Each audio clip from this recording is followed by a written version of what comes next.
Hello, and thank you for joining us. We are the Knights of the Cleansing Flame. You're recording right now, right? Now you are not. Clank, clank, clank, clank. Good. We were the coolest team in the Knights of the Cleansing Flame. The Knight's still around. Grimgrin's gonna come. Ready, babe? Yeah. All right. Jen, is Matt ready? Laura, are Dave and Stephanie ready? All right. So, everybody give a warm welcome to our two new players, Dave and Stephanie. They're giving us a shot because they're interested in playing players. and I was able to sucker them into joining us. Welcome. So, Dave, Stephanie, do you want to say a little bit about yourselves? Hi. We're still trying to get stuff set up. We're fairly new to D&D. We've been wanting to play for a while. But we couldn't find people that would play with us, and it wasn't fun, just the two of us. So they're going to be cutting out every now and then to make sure that. Why is my music so loud? Just pause it, Tony. I'm going to. Yeah, we predict it. Huzzah! What? No, I don't want to replace my tires. That's the other thing. Are you tired of those old commercials? No one wants to replace their tires. No. But with winter right around the corner. I don't know. Maybe a data scientist at Goodyear is better at predicting when your tires fail than you are. I'm pretty good considering I have the model in front of me. Hey. Not that I created the model. Sorry, Dave and Stephanie. Go ahead. It's all right. I'm looking at my character sheet real quick. Okay. Does anybody? I was gonna say, does anybody else want to introduce themselves so that everybody knows everybody? Sure. Let's do this thing. All right, I'm Henry. My thing says Hank. I go by Krandek in this game. I'm a Minotaur, and I'm aggressive. That is my entire character arc. Congratulations. All right.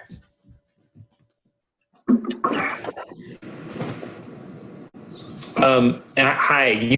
Sorry, you can't see me right now because I'm on a work laptop. I'm Zane. I'm playing an elven wizard called Lodhili. And I know Tony from working with them at Ford. Yeah. And you've got a special guest with you tonight that's also. Oh, yeah. Hi, I forgot about me. I'm not playing Mario Kart, not at all. Yes. What's your name? I'm Shani, I'm Zane's fiance. I do not have a character, sorry. Hi. Just sitting in to see how weird you guys are. Not the new people, the old weirdos.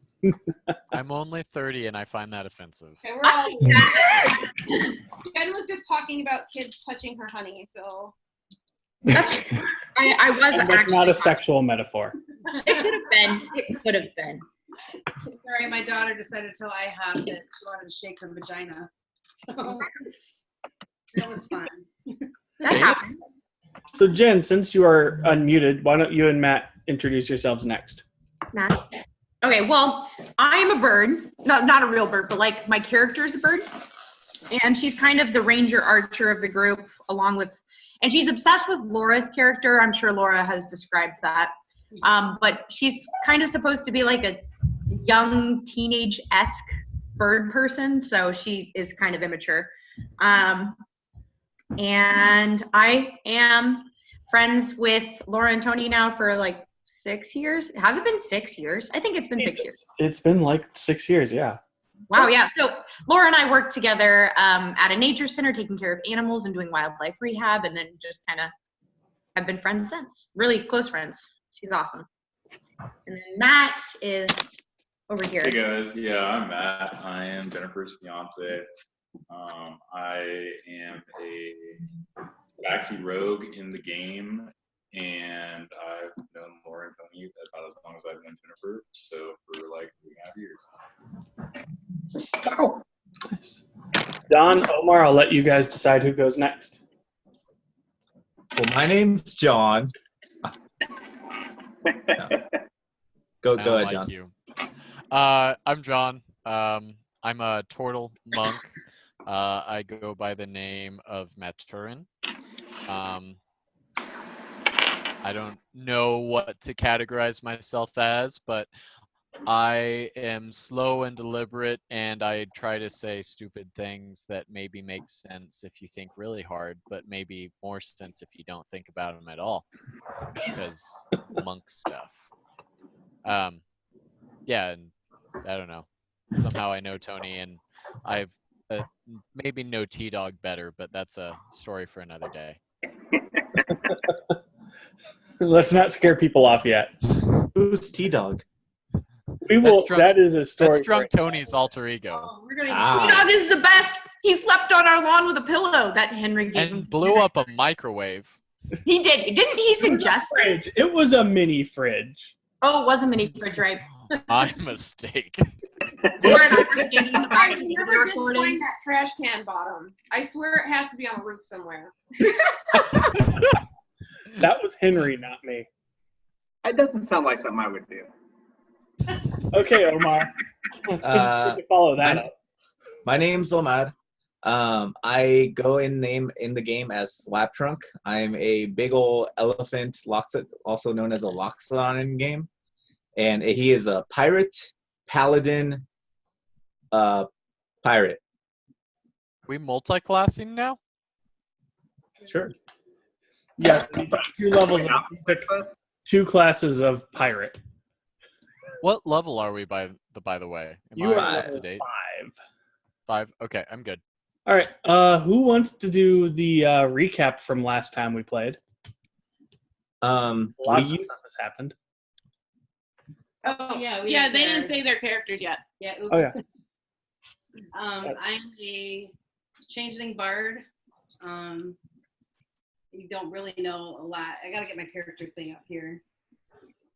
I got a fairly short backstory. I don't know, were we telling backstories right now? You don't have to tell backstories at this point, just because they're not going to really know who you are until you like divulge that throughout your time of knowing. Okay. Describe what you look like and what you are. Oh, okay, hold on, let me pull this up real quick. So, I'm playing a Dragonborn in game. I'm a Dragonborn sorcerer, mercenary, and my name is Richter. That's an awesome name. My name is Nyx, because I'm obsessed with Stevie Nicks, so I named my character Nyx, N-A-X. Nice. All right. All right. I think that's everybody. So let's start with the recap. All right. Last time in the Adventures of Krandak, we were traveling back from getting undisclosed stuff from an undisclosed location for our elephant for some reason. I don't really know why, but I'm pretty sure it's drugs. It was definitely drugs. They're definitely drugs. They're definitely drugs. And Krandak got the opportunity to kill something, and he's now carrying its head around like a crazy person. And then he found out that the Knights of the Flame might be dead, and that's his entire. That's what's happened with Krandak's world. The Cleansing Flame was the group we were all in. We were the knights of it, and apparently, since we've gotten back, it has since been disbanded for some reason. And we're currently in the process of investigating what exactly happened. Because we left town. There's kind of like a complete power vacuum because the noble family, they're like the ruling family, had been recently killed or disappeared. We're not totally sure. So there's kind of like a total power vacuum in the city. Yeah. I also want to mention that we currently are in a battle of evil versus good within our own team. Like 3 or 4 of the people in our team would like to go do evil things. 3 or 4 of the people in our team would like to go figure out why the Knights of the Cleansing Flames have fallen apart. What evil things do people want to do, Jen? Okay, let's talk about the elephant who literally sold his soul to the devil to get an elephant trunk that whips people. So we're gonna talk about the elephant. It does other things, and then he proceeds to do like the wave with the trunk. And it wasn't a devil; it was a Loxodon. So a Loxodon devil, you said? No, the class option. That sounds awesome. Half Loxodon, half Tiefling. That'd be pretty cool. Yeah. Maybe we should fight one. All right, so at the end of last time, you guys were exiting out of the club where Thwaptrunk had to deliver the vine that you guys are assuming is drugs, given the effect it had on Omar. CC with 2 bottles in hand. Yep. CC has taken the expensive bottle of wine, and I believe Thwaptrunk grabbed a bunch of lobster. Yes, the tray. The tray of lobster. As you guys exit out of the club, you see a lot of snow falling. The wind is picking up. Is it that time of year? It is winter. And it looks like it's going to be a rough night. It looks like there's going to be a lot of snowfall. How much snowfall is on the ground so far? Since you guys have only been in the club for about 30 minutes, it's about a half inch. I throw a snowball at Thwaptrunk. God damn. Wait, you are You are Thwaptrunk. Yeah, in the air. Up, down. Is he still high? No, he is not high. That makes it so much worse. Throwing a snowball at What I meant. So do we have any more of this drug that got people high? Oh, no. I believe that Crescent Moon has an extra 10 pounds of it. I think I have some of the other parts of it, too. I have like 2 vines. 1 or 2 vines. Oh, okay. But no one knows that. Shh. That's not a thing people know. Oh, crap. Yeah. Scratch that from the record. People don't know she has vine. But Jen has leaves.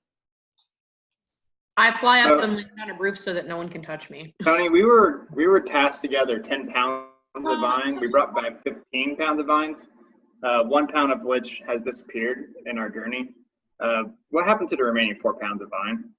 Did we give all the other 4 to the guy in good faith, or did we? You guys would have only given him the 10 pounds that he asked for. Okay. Hey, hun. Yeah. Are they in our group already, or are we just running into them later? I'll see you guys run into them later, unless you guys want to skip the introduction portions and. Oh, we can run into him. Like. Yeah. I want to leave it up to them as well because of the fact that it kind of, it might end up meaning that it takes longer for them to actually start engaging in the game. It might be good for them to watch, though, just a little bit of it. Would that be okay with you guys? What, Laura? I don't know who's drawing hearts on the screen.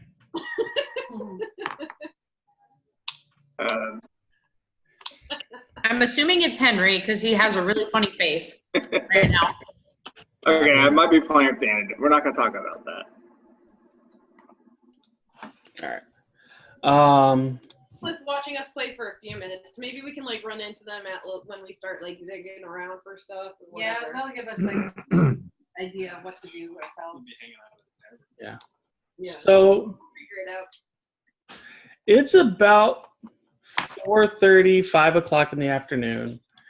So sun is starting to go down, given that it's winter. So the carnival just started with the opening fireworks, but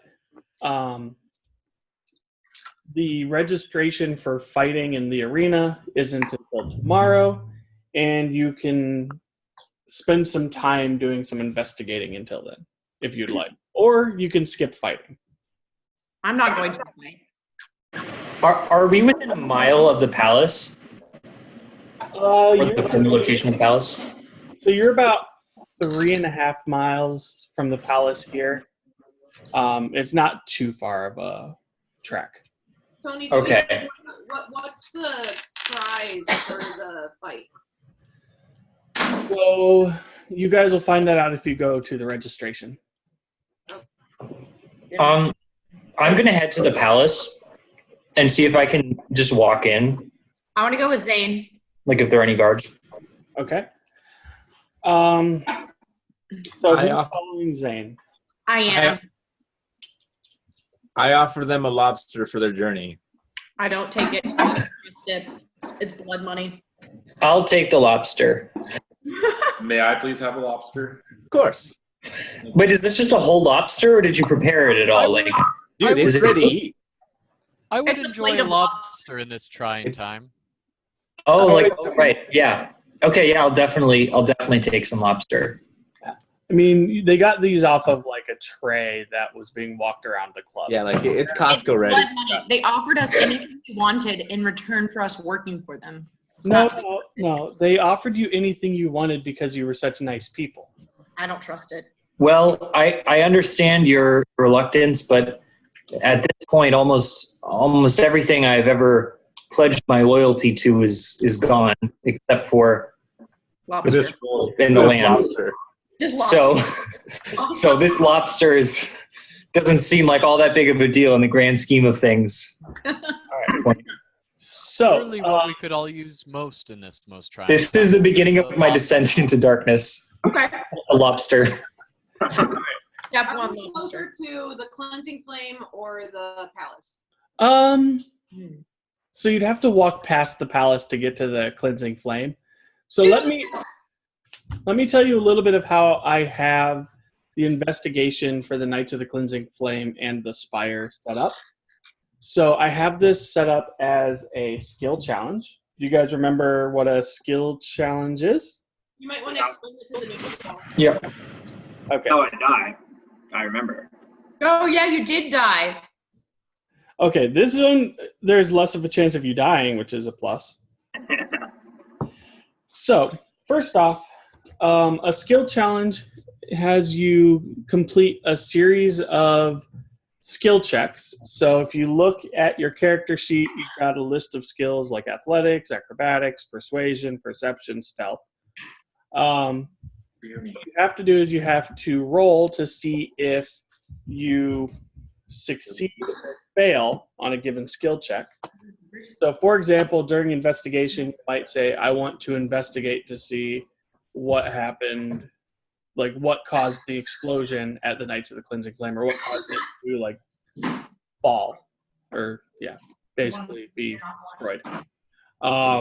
So that would be a possible skill check. You would roll a d20. If you got a number that's high enough, it would be considered a success. If you didn't meet that number, it would be a failure. And you have to accumulate a certain number of successes before you accumulate a certain number of failures.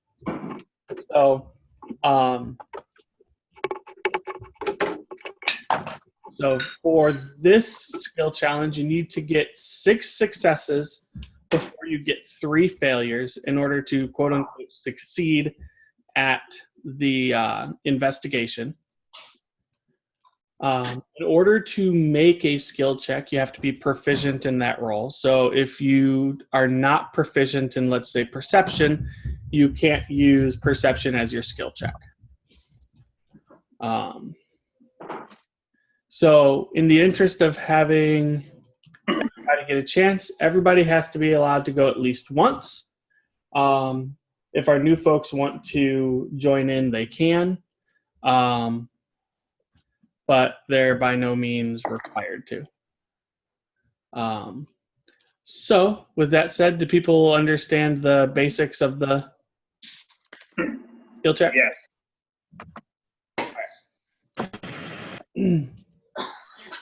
Not really, but I'm sure I'll learn as you guys do it, and then I'll probably go in the end.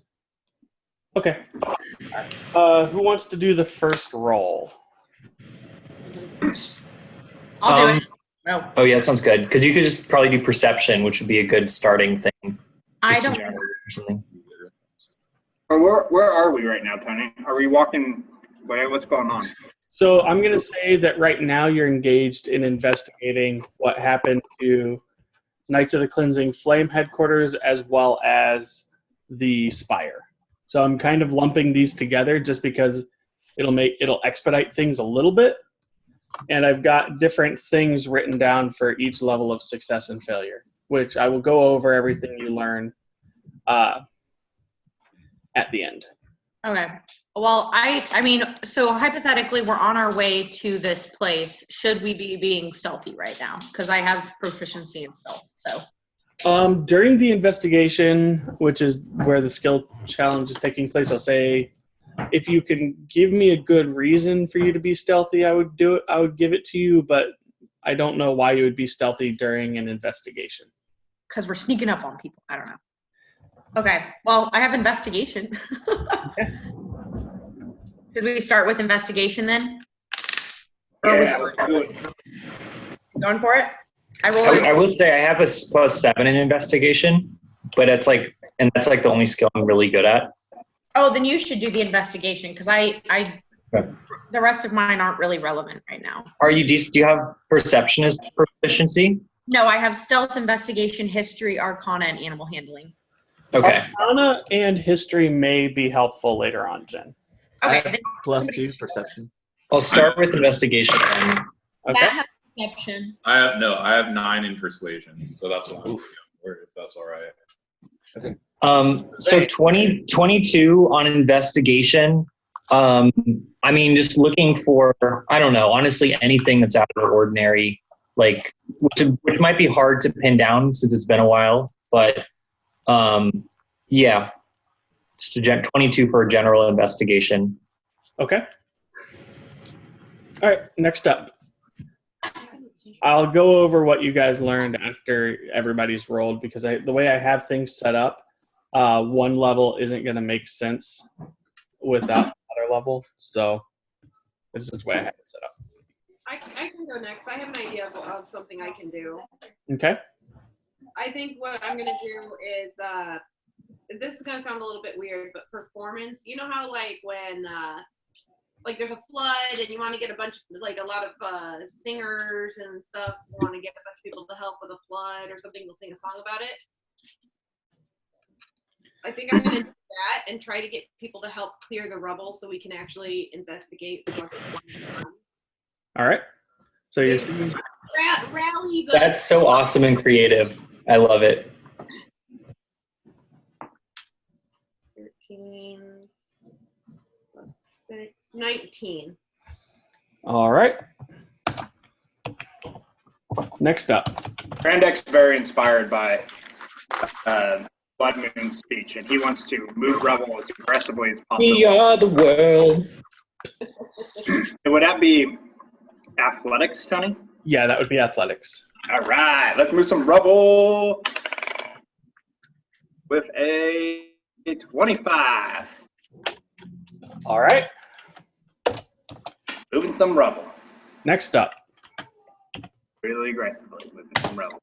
Yeah. You move the crap out of that rubble, by the way. Great job.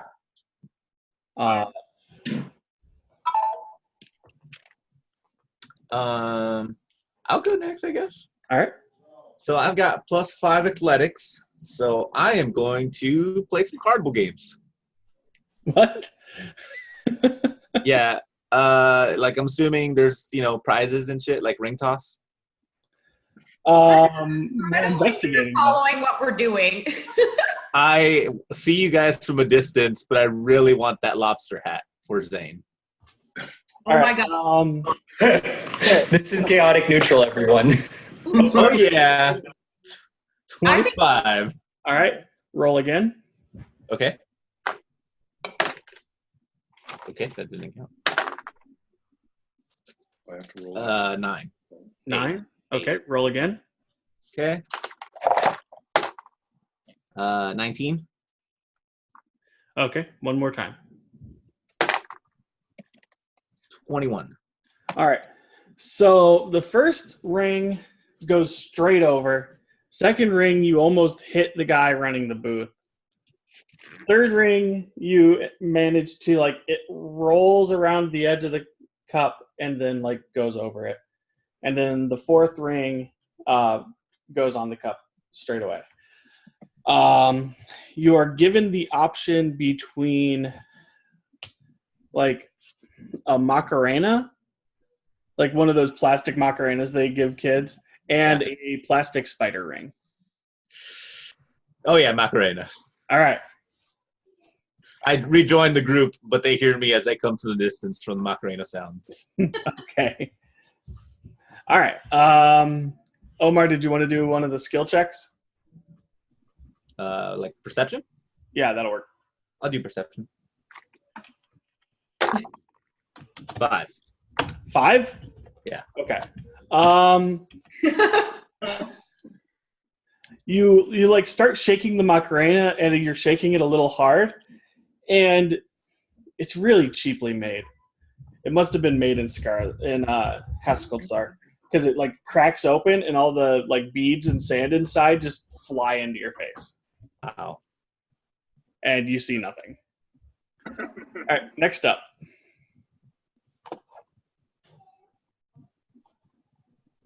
It went, so I can't go again, right? So I'm confused. We're doing this skill check a little different than the last time we did one. Yeah, it's a little different. Okay, so am I supposed to just choose a skill, roll, or do I just tell you what I want to do with that skill and then roll? So if it's a skill that makes sense, if you have a reason that skill would work, then go ahead. You know how Laura explained that she would do performance to get people to raise morale and get more people to help. Yeah. So what would you want to do? I mean, I have a +6 to animal handling, which is what I'd prefer to use, but I suppose I could use a combination of a spell and animal handling, but I don't know if you'd allow that to talk with some of the animals, and because we're investigating. I would allow that, and I would allow you to talk to the animals to convince them to either move rubble or to squeeze into places that you guys can't get. In search for people that are maybe lost in the. Yeah. Okay, that's what I would like to do, and convince some of the larger animals to help move things and stuff. Okay. So I'll go next. Packs of random feral dogs. Okay, I'll go next then. And I got a 20, not natural. Okay. All right. Next. I don't think I actually rolled for my persuasion to help people or to get people to help. All right, go ahead, Matt. I got a 25. All right. All right. Next up. Who's left? Next up we have. John hasn't gone? John has not gone. Perhaps I can provide some medical assistance? So how about this? There are a number of dead bodies, and you can use medicine to try to ascertain how they died. That work? I can't hear you, John. Yes. Okay. I've rolled a 12. A 12? Is that with your modifiers? Yes. Okay. All right. One more person. Who are we missing? Well, no. Everybody's gone. Oh. You guys need another success or two. Oh. Who? I tried to put together my Macarena.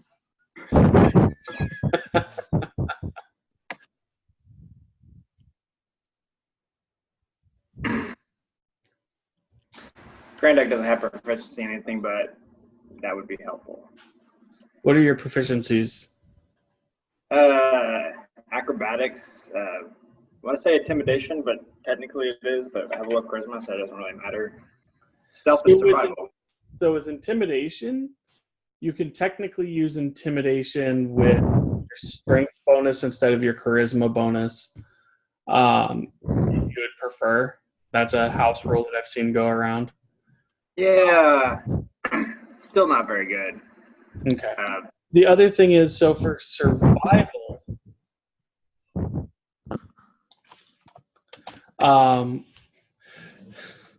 you could try to see if there are any tracks leading to or from either building. See if there's any, like, track somebody.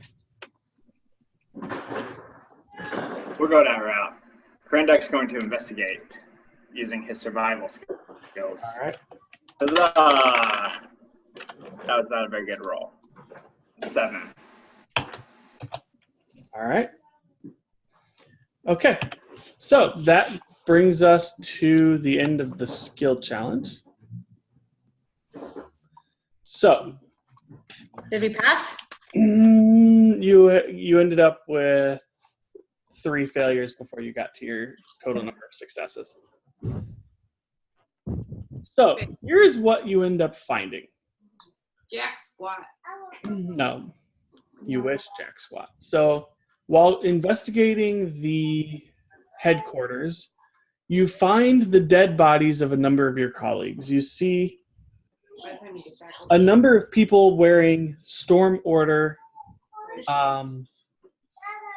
armor that are dead, and you see a number of folks in other colors and other groups that are found dead. Conspicuously looking around, you don't see anybody from the Bloodhammers. Good. Also, while you're looking around, Jen, the animals that you had searching find Nadressa's body, and John, despite your medicine check being pretty low, you see that she appears to have died from her head being smashed in. Oh my gosh, somebody killed her. Specifically, it doesn't look like she was killed by the building falling. It looks like she was killed a while before the building fell. By blunt force trauma? Her head is currently a smashed tomato, so yes. Roll, like, would that be history to see if I remember anybody who could possibly do something like that? Yeah, go ahead and roll history to see. Can I check the body for notes or anything that would be like a connection as to what might have gotten her killed? Okay. 17. 17. So Jen, on her body, it looks like she was wearing her night robes. You don't find any notes on her body. But it appears, I mean, you can't really tell because the building fell. But it looks like, based on like the scrapes and the scratches and everything on her arms, it looks like she was involved in a struggle. Laura, you remember members of the Bloodhammers being able to do this pretty easily with their mauls. Oh yeah, like when he took us down into the things and he like smacked that guy's head to show why they're called Bloodhammers. Right. I'm gonna relay this information to everybody and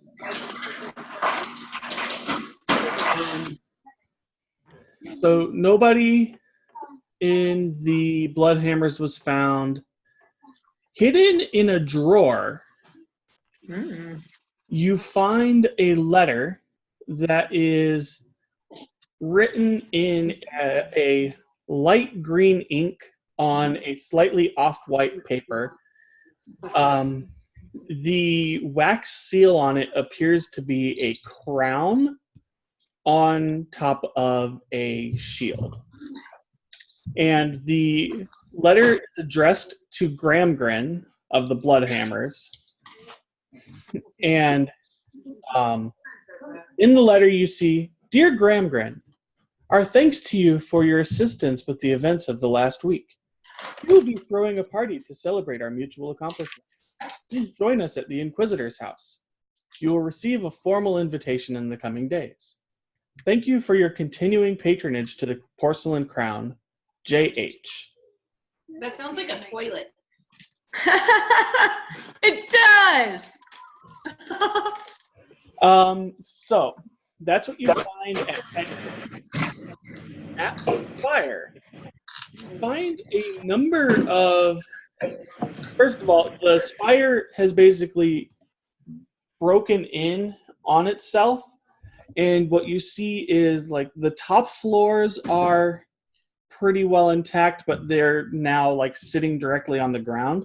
Whoever blew up the spire was very meticulous in how they set up the blast charges. When you're looking through the different halls in the spire, you find a number of pieces of artwork that portray the royal family. In each outfit they're wearing, or in each portrait they're wearing a different outfit, but one thing remains constant. The king is always wearing an amulet that has a large marquise-cut opaque gemstone of pale green color that appears to glow very faintly. Shiny. Could we make a history check on the amulet? Yes. Go ahead and make a history check. Okay. I'm not sure. I'm trying to think about whether to use one of my divination dice. I feel like, you know what? I'm just gonna do it because I haven't done it. It would be cool to get a really high roll on this. So I'm gonna use my nat 20 for my divination dice to get a 25 on the history check. Okay. So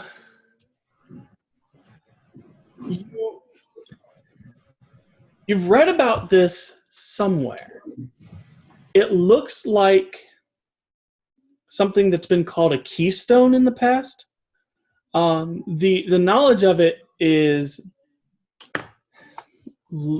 lost to time to some extent, but it dates back to the very, very beginnings of civilization on Turlane.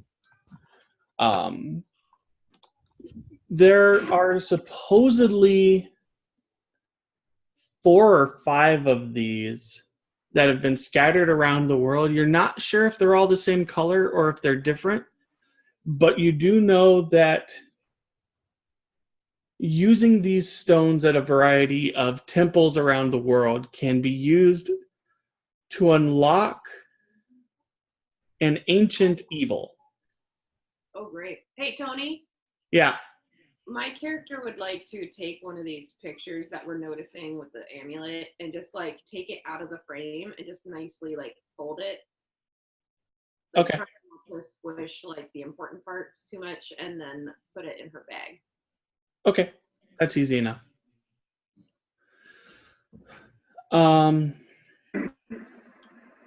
Okay, that's awesome. I'm gonna like write all that down. Okay. Also, while investigating the spire, you find the dead body of the prince and the queen on one of the lower levels. The prince and queen appear to have been killed in the same manner that Nadressa was.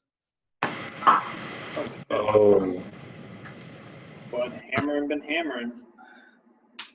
And then finally, since Zane used his divination dice, I'm going to give you guys this piece of information as well. You also find the body of the king on the upper level. He's wearing his normal finery, but the amulet is missing. Wait, how long has he been up there dead? At least I really wish I had locate object right about now. I have it. Probably at least like 2.5, 3 weeks that he's been up there. Nobody's like pilfered the body, like all his jewelry and everything is still on him. He's wearing his normal clothing. You're not sure if he would be wearing his jewelry inside or not. You didn't get enough successes to know whether or not there was. We just didn't find any jewelry on him. Correct. Okay. The one thing that seems weird that you figure he would always be wearing is that amulet.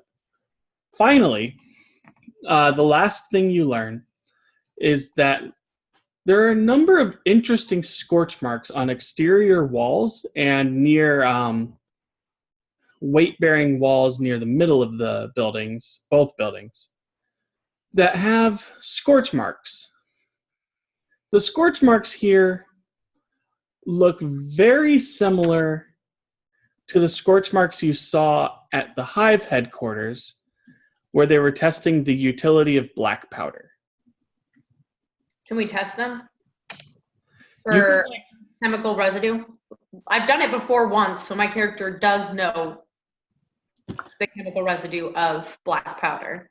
I'll say yes, and as part of your investigation, you were able to do that. Go ahead and roll an intelligence check. I think I'm kind of dumb, guys. Huh? Yeah, I totally am. I only have a 12. So I rolled an 8. An 8? Yeah, You've done this before, so I'll give it to you. It's black powder. Okay, cool.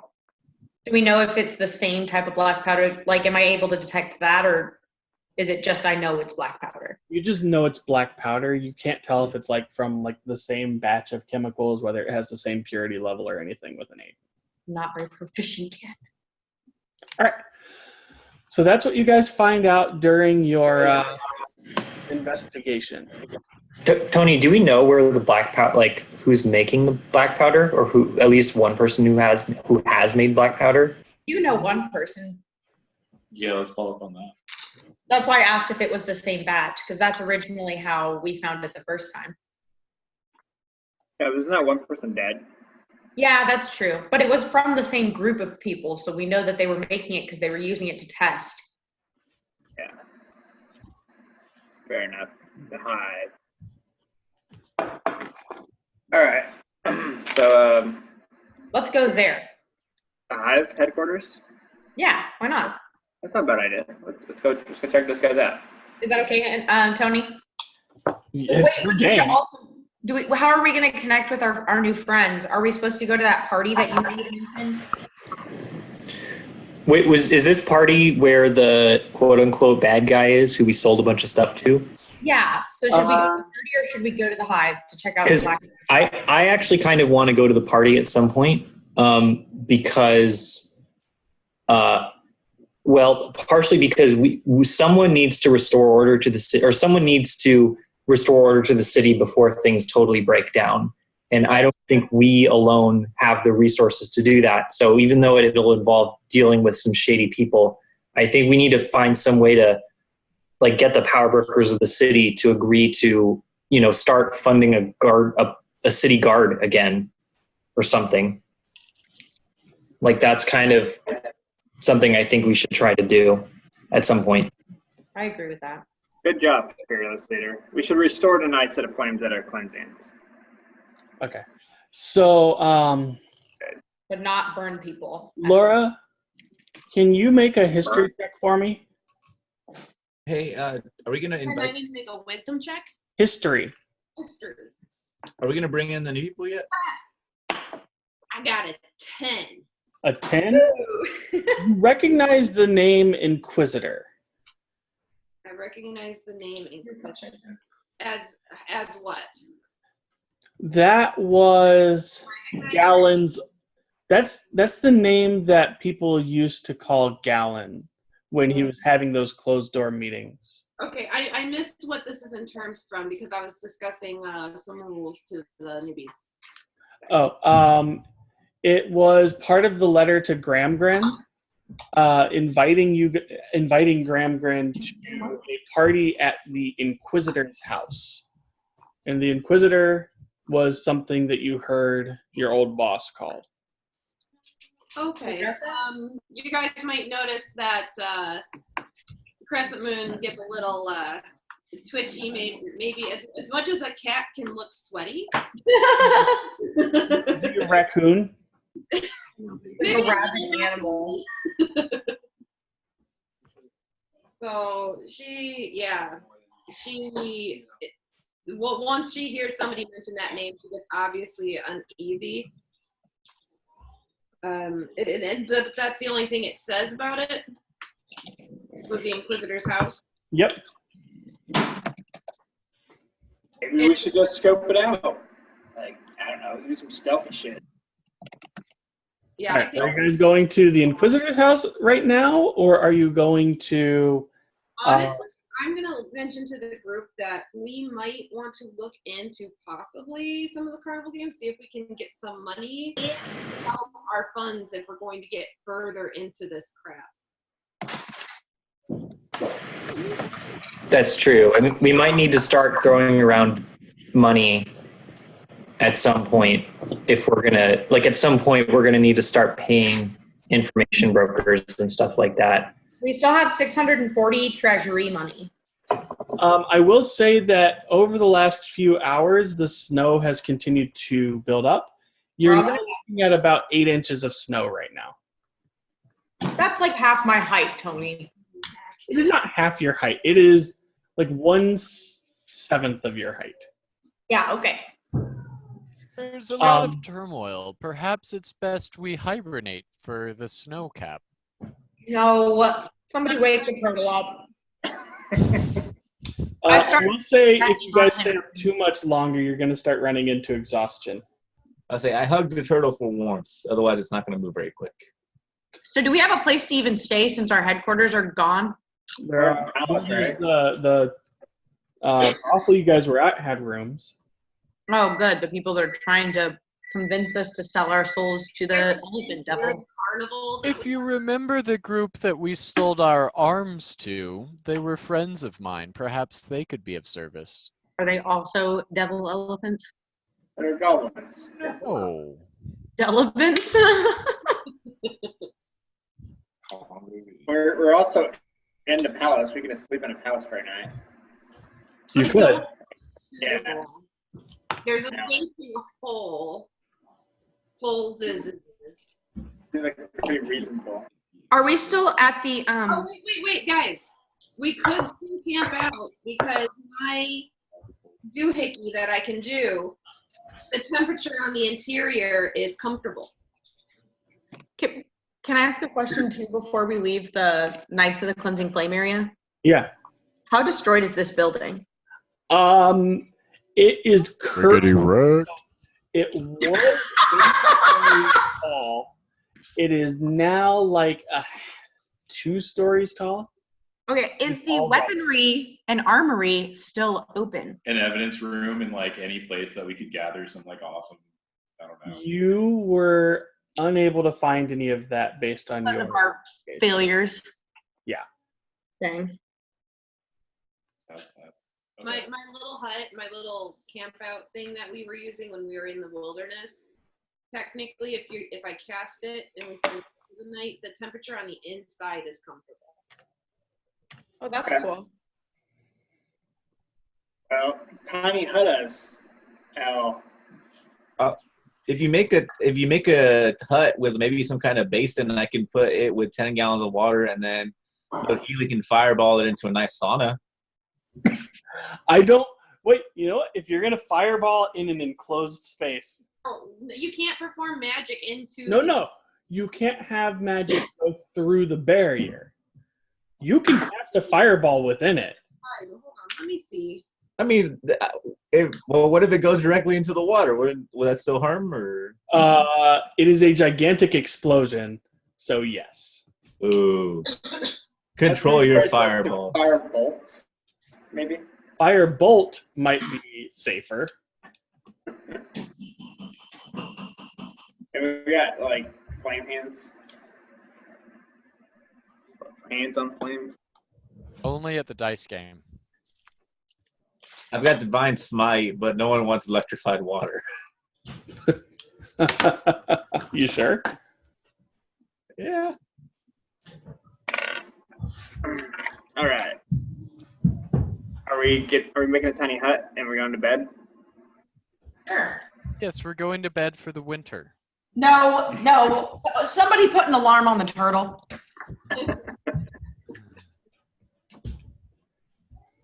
The long rest. Yes. That in the morning we'll go to where we need to go to sign up for the games. And maybe that's where we meet, hint, Nice.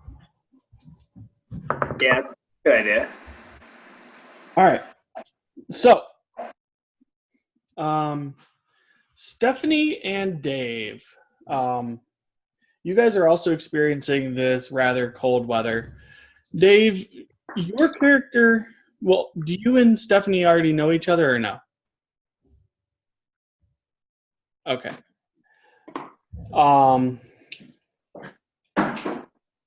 So, Dave, you are bedding down for the night at one of the taverns in District 2.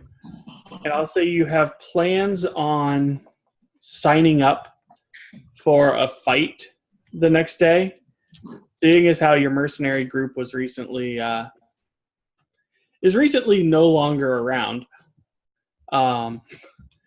You're looking to do some solo fighting and to maybe get some money to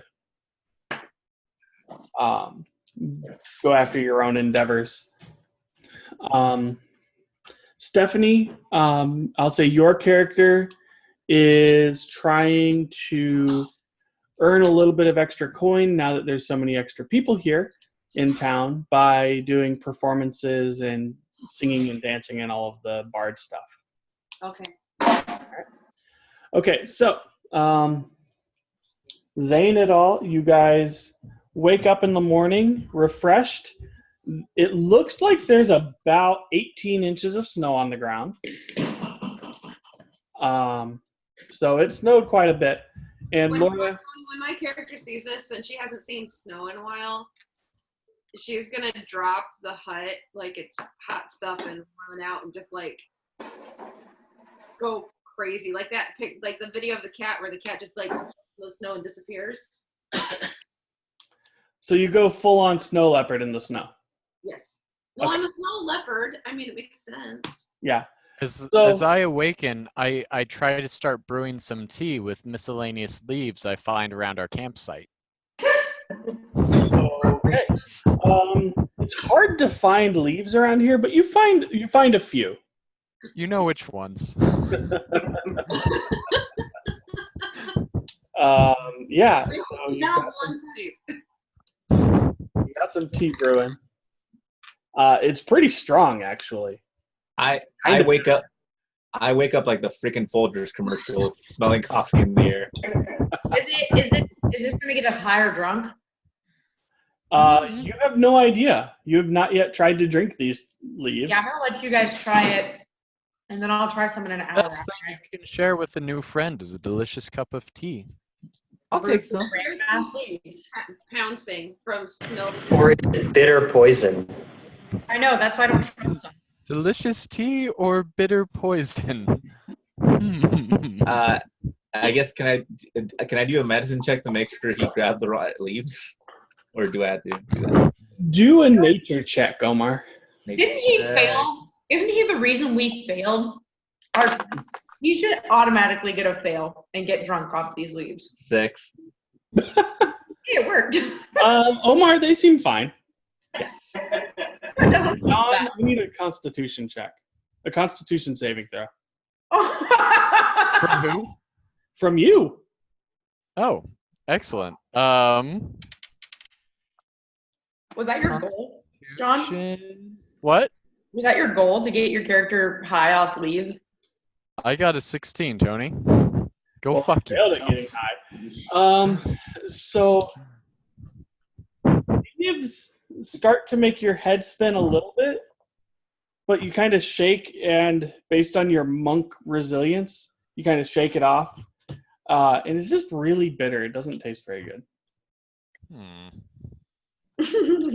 And you needed a lot of leaves for that. Jen, mark off 2 doses. What? Did he take my leaves? That is literally what he told me, yes. What? Those were for poisons, you ding dong. Well, he almost poisoned himself. Can I Taking 2 doses. stand on his shoulder and peck his head once? Yes, you may. Thank you. I appreciate that. Roll an attack roll. Okay, I will. You deserve it. I rolled a 3. Okay. John, she tries to peck your head and misses somehow. Pick the shell. Back home, the birds would try to clean algae off of our heads and shells. This is quite nice. Is that all he says? Yeah. All right. So, That was all of my leaves, you jerk. only 2 sets. You have 8 left. I'm still pouncing on snow. As you guys awaken, you hear an announcement saying registration for the group fights is now open. Hey, you guys want to go fight something? Hell yeah. Now let's go Yeah. fight. I think Zach wants to fight too. Yeah, I'm going. Okay. Or at least check it out, but we should go fight. We need to go fight. So, as you guys get over there, you see a large. Dave, what color is your dragonborn again? Silver? Silver. So you see a large silver dragonborn, looking somewhat perturbed at the fact that the solo fighting registration is already full. As you guys approach, you see him really just like unhappy about the situation. And then at the same time, you see a bard singing near where the arena is with a hat on the ground, trying to get tips while she's singing. As she's singing, some random kid comes by, grabs her hat with all of the money in it, and starts running off. I go after him. All right. Dave, I'm going to assume that you go after them as well. Okay. Just because that way we're all doing this. And Stephanie, that was your character getting robbed, so what would you want to do?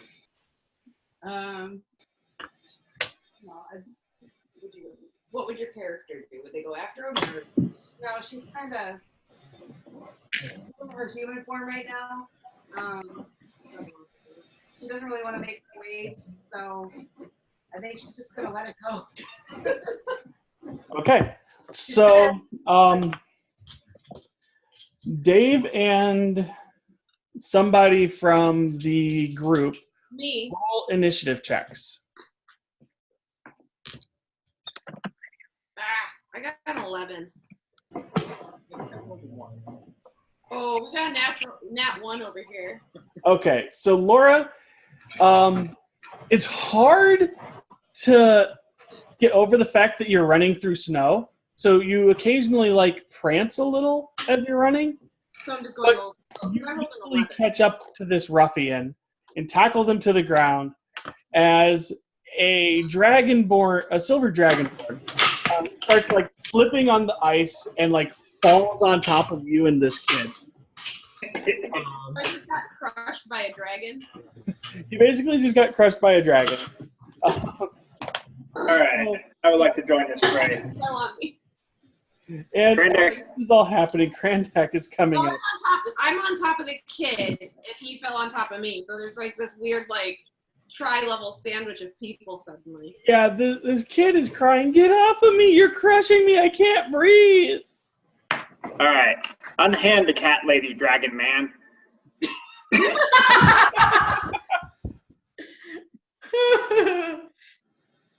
Just to help, I'm going to fly over there and start pulling Laura as hard as I can out of the mix.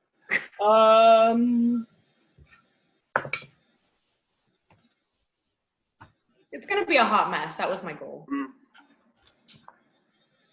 I'm gonna grab like, this 1 kid. point of damage as Jen like almost rips your arm out of its socket. Dang, I'm strong. As this dragonborn is laying on top of you guys. Okay. I'm holding on to this kid right now, and my character's invisible, but not puncturing. If you know what I mean. Gonna Like, draw the glaive. You're drawing the glaive. So Dave, you see this large minotaur standing over you. holding a glaive, telling you to unhand the cat person. Ooh. Her?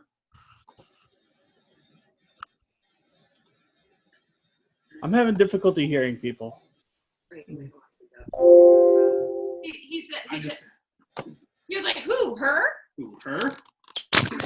Yeah, Oh, dear obviously. God. Sorry. Sorry. Is it all like styrofoam or something? What's going on there? It's on a marble tabletop, and I tried to pull it forward. The voice of Dave. Yes, Dragon Man. If you value your life, you let go of Cat Lady. She sings for me. I don't sing for you. You sing for me. To cause this one harm. This small child grabbed that purse. Just going after her. Oh. Misunderstanding. Yeah. You got to work on your running game. Well. I think a silver dragon aren't running on ice. the most. All right. I'm going to help said Dragonborn off Cat Lady. I'm just sitting there, like, one hand on, like, this kid and the other hand rubbing my shoulder from where Jen tried to pull me out. Sorry. My character eyes is yours. She wanted to save you. She's like standing like all ashamedly in the corner. I'm sorry. You look at my fur, it has, like, clumps of snow stuck to it now. I'm like combing it with my little claws. I'm preening you. There we go. Like, for Kinji, preening. All right. There's no law in this town now, so we're going to have to beat a law for this poor kid. I take the thing from the kid's hand, give him 2 gold of my own, say you don't need to steal from people, just learn. Basically telling him he needs to find better means of making do with his situation. Well, it's going to be rather hard to do that after I got fucking crushed. Well, back in my day, kid, we used to cleanse people. I got cleansed. Well, you're lucky that you only got crushed. And If the Knights of the Cleansing Flame were still around, I would drag you right to their headquarters right now. Why don't we just go ahead and find a job for this kid? Like, if we're trying to restore the world that we live in, let's find this kid a job so they're not stealing. Cannon fodder for the fights. No! Oh, you know what? I'm going to give him 5 gold and tell him that I will give him 5 more if, while we're out there, he pumps up the crowds to be excited for our group and tells him our group name. Are you making mini bards? Maybe. I believe that was a sexual question, Laura. No. It was not meant that way. I meant, like, is she enticing people into the bard class? Good heavens. Like, his backstory. He's a hype man. His backstory is one day I stole from this cat lady and she turned me into a bard, and that's going to be his backstory 20 years from now when he plays. We really, really, really need you. We need hype people. I'm on board. All right. Hype people is good. I thought you were. I'll be out in the crowd hyping people up, but I thought you were fighting. I thought we were fighting as a group. I'm not fighting. Fuck that. I'm a bird. You can fly away. Whoa. Exactly. I'm not fighting. Invite someone else to fight. Hey, Dragon dude, you want to fight with us? We're going to fight.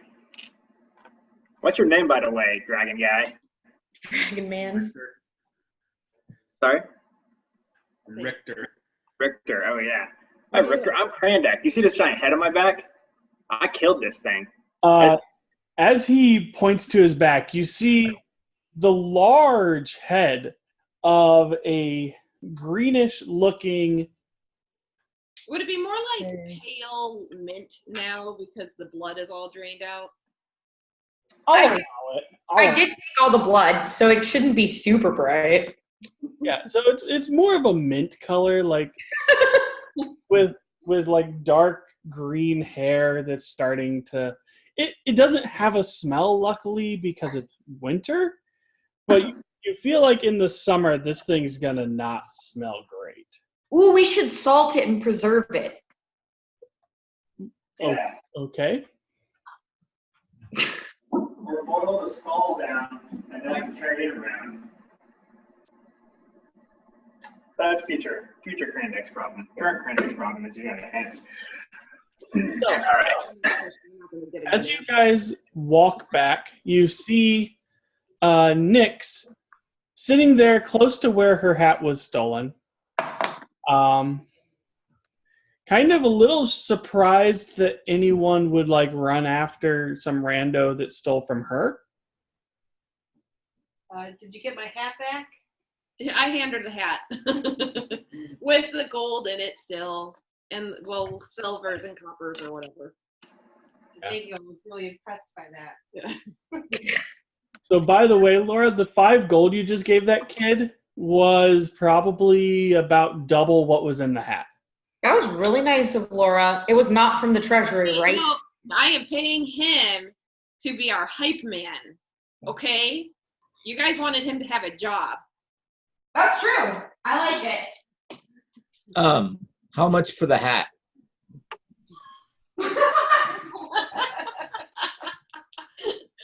This hat is very dear to me. 5 gold. Not that dear, it's sold. By the way, Omar, with 5 gold, you could probably buy 2 hats. This hat is sombrero shaped. That is now canon. Her head is now a sombrero. Do you accept the offer? I accept the offer. Put a weird Okay. hat. 5 gold to you then, and I have 5 less. He likes to make puppets out of dead bodies, so I assume this hat is actually just for one of his puppets.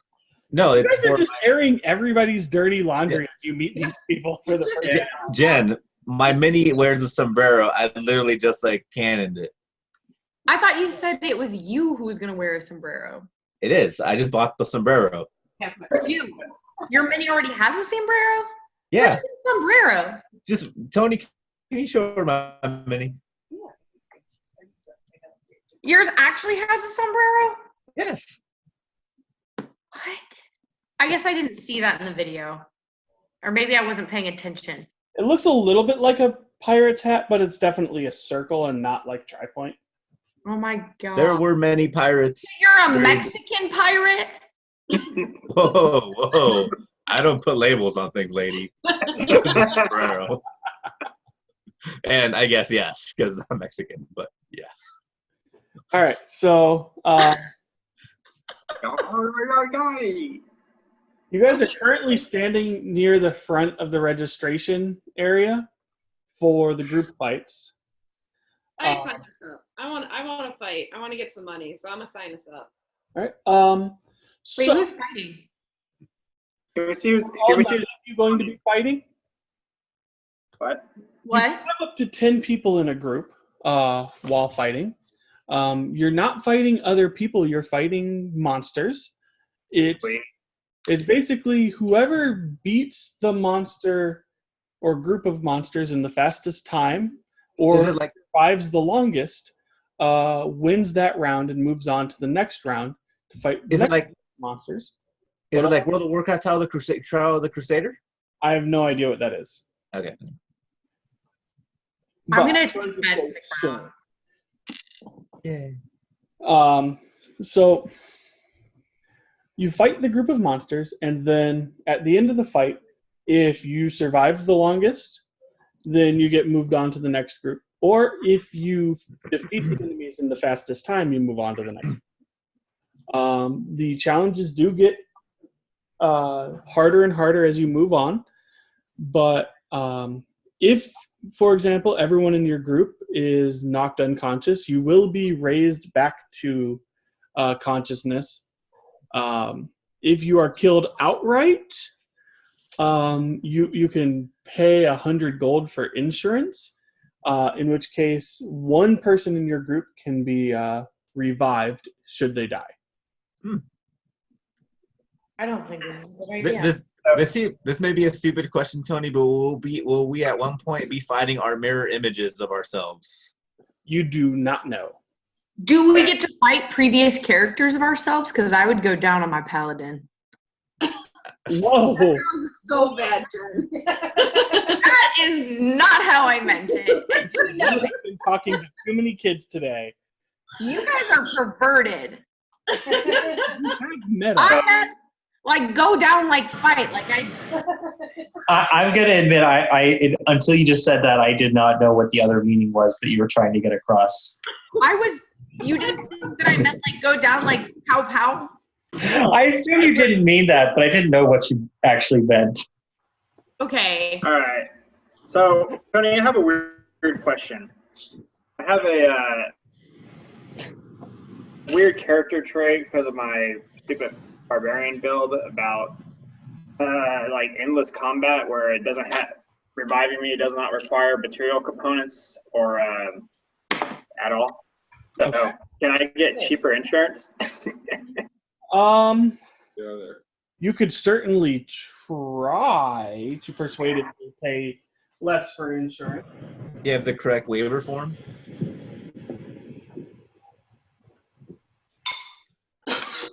I mean, the guy basically also says, I mean, nobody ever dies outright. You don't really need to. It's kind of like paying for homework. All right, I'm for it. Tony, while they're doing the fighting, am I allowed to make bets? Yes. Wait, who's all fighting? Can you figure that out? We can have groups of up to 10, right? Like, I assume we are all fighting. Except for me. Apparently, he wants to chicken out and not fight. I'm not chickening out. I'm betting. Okay. Different. It's me. That actually, you know what? I'm really sad that you guys misunderstood because I meant that so innocently. I thought I was being dirty. I'm so sorry, Jen. I'm not. That sounds like the way it would be written in every really trashy, like, fanfic, you know? They didn't know what it meant. That makes me so sad because I legitimately was just saying, like, beat down. No, I understand. I do My understand. internet's going in and out. Oh, I understand about self-beatdown. I have no idea what Yeah, they're just gonna go blow to blows. Okay, Laura, you said your internet's going down? just a little bit. Like I couldn't hear what Jen said at all for the most part, so I was just really confused. Tony, can I get to her? Because right now the pinned picture is the confused. Yeah, hold on. Give me un momento, por favor. Where is the thing? I need more things. Oh, we get to use the green screen today. I forgot. Yeah. Up share. Yay. Cool. Yeah, so it's not perfect, but it's what we have right now. Nice. I like it. So, boom. To ask a question? Yeah. Would you guys rather me use the treasury money or my own money? Because if we use the treasury money and we make money, then we make a lot of money for everyone. If we use my money, then none of you get it. I mean, Krandek's not going to bet. Krandek doesn't need to bet. Krandek knows. This is the group treasury that we use for group objects like, you know, new green shit. I feel like we should use the treasury money since we're, I mean, are you the only one going out to fight, or I thought we were all fighting as a group? You're fighting as a group. I'm not fighting. Yeah. I'm choosing to I stay think we back. should use the treasury money. This is a democracy, not a mother. There's purity in self growth and in conquering a challenge, but surrounding yourself and your meaning around personal possessions is really a hollow experience. For you. Jen, I'm a bird. I like you. I'm getting money out of this, right?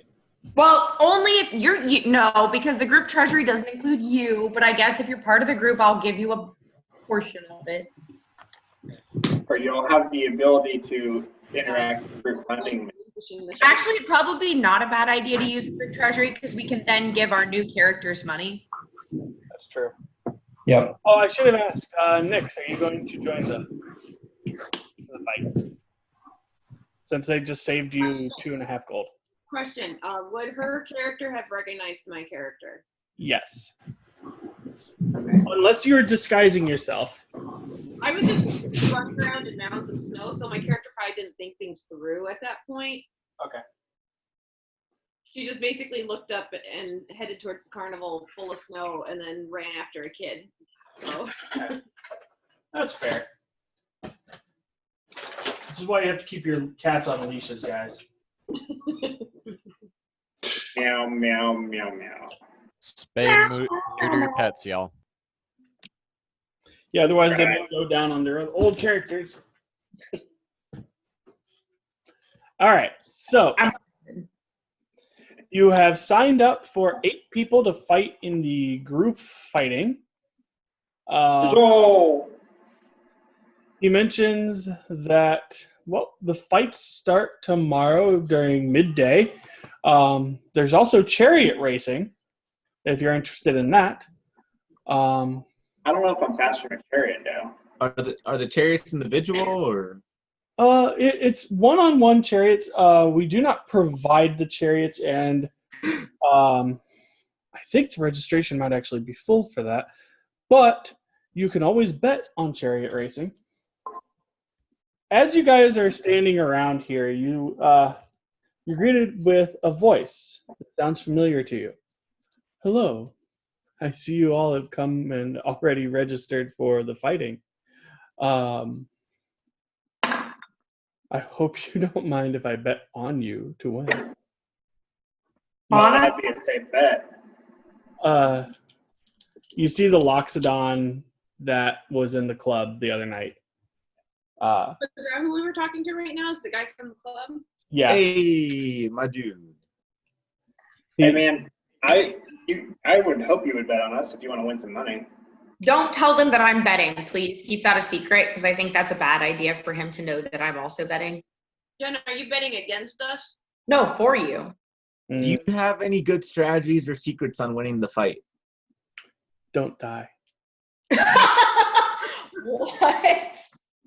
You have a much better chance of winning if you're not knocked unconscious. Keep bearing in mind, you win more money if we win. That's very are you suggesting that you'd like to call in another favor? Oh my No. I pull him away and say, no, we're good. Thank you, though. I knew you sounded familiar the other night, Crescent Moon. No, I would have had my hood up at this point. Once we started registering, I would have put my hood back up.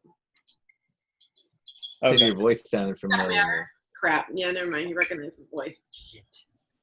Long time no see. Why haven't you been around the club scene lately? Wait. Is this the guy he just recognizes me, or did he know me? You're not sure. You don't recognize him. Okay, so I can't roll for that. I just don't know him. But what clubs did she play at? Can she, like... Her old boss used to basically send her around to a variety of clubs to play. She didn't have, like, a main haunt? She did, but she doesn't recognize him from there. I'm basically just going to tell him, you know, I came into some financial issues, and I've just been trying to get back up on my feet. That's not what I heard. I'd love to hear the story as you tell it. Can I use, would it be persuasion or deception? What are you trying to get him to do? I'm not trying to get him to do anything. I'm trying to get him to believe me. Then persuasion. Actually, this is deception. It would be, darn it, I have a higher persuasion. I understand. Oh! 11. You see, what I heard was you may have overheard a conversation between Galen and an associate. And After that, you went and joined a law enforcement organization. And I don't think I need to tell you that sounds a little interesting, to say the least. But that's neither here nor there. I'm not a huge Gallon myself. I'm just going to keep, I don't know if he believes me or not, so I'm just going to keep at my story. Okay. Jen. Hypothetically, can I say that I'm not standing with the group and that Laura and I communicate about this, and I sit behind him while the events are going on so that I can maybe learn who he is? I'll say sure. Cool. Thank you. Yep. And I don't recognize him or his voice or anything about him. You know what? Go ahead and roll a what would it be? I'm gonna say a charisma check. Charisma. Yeah, just because you know how you're seen as more charismatic if you remember somebody's name. Maybe. Here, hold on, let's see. Gosh, dang it. Okay, hold on. Charisma. Oh, that's plus 15. I really wish I could do it, but I'm supposed to take the beat. Wait, that's not saving throw though. Is that just straight charisma?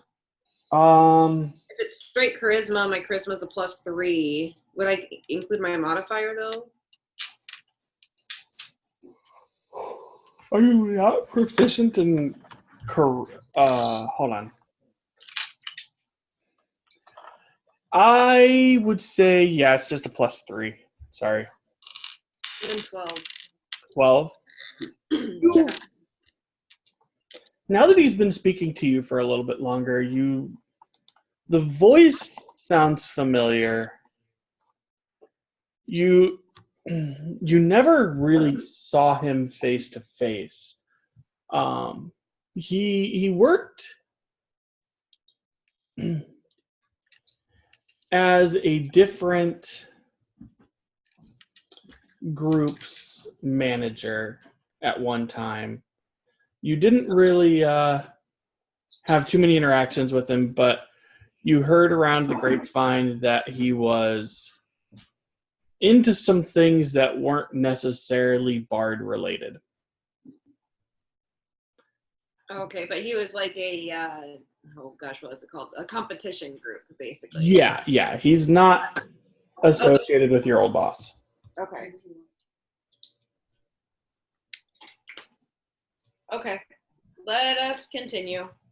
All right. I'm a little bit nervous knowing that now that I know that people know why I went into the thing, I'm a little bit more like uneasy. head over shoulder kind of. Okay. Which kind of secret you carry, something that somebody would kill me over, really. All right. So you guys are signed up for the fights the next day. The first fight the next day. Do you guys want to just fast forward to that, or is there anything else you want to do before that starts?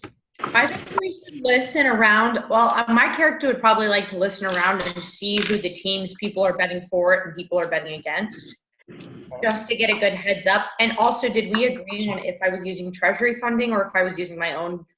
Because otherwise, like, if you guys don't want me to bet with our group money, I won't, and I'll just make my own money. I will say that Lode Hilly made it sound like he was interested in using the... It has to be a group agreement, though, I think. He is the leader of your group. Well, yeah. Well, I was. Technically now, I mean, there's no more Knights of the Cleansing Flame. I do think I'd like to get buy-in from everyone on it and on whether, but I do think it would potentially be a good idea for us to make more money, assuming that we're confident in our abilities. We are unemployed right now, so. And also that's why I wanted to run around and listen and hear. So if somebody wants to help me and also go try to hear what the favored groups are. Wait, actually, what are the odds on us? You'll have to go find out. But first, let me go to... Can we get a vote on who wants to use the money? Just type it in the group chat.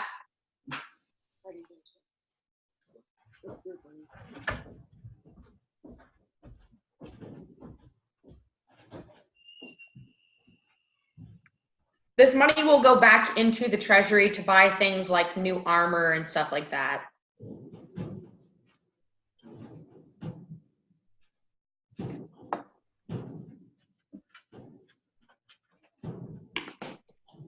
Okay.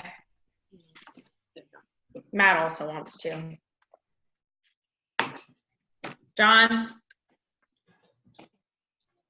Henry or Omar?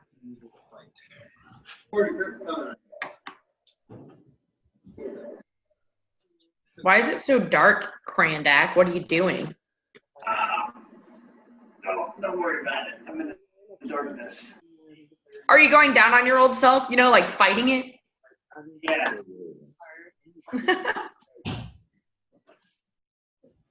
I'll turn her the girl though, so that's really loud. So are you the only one who's against it, Henry and John? I'm for it. Positive connotation. You're for it? What about John? Hey, Turtle. Is he pretending to sleep? It's on mute. Hey, Tony. Yeah. Do I have any lobster left? Oh my God. It's kind of cold, but you keep in mind it's winter. It's cold, but you probably have one left. All right, I start walking up and down the crowd. Lobster here, get your lobster. Roll a charisma check for me. All right. We have to get it. What's my charisma? Charisma +1. 10. I'll give you 2 copper.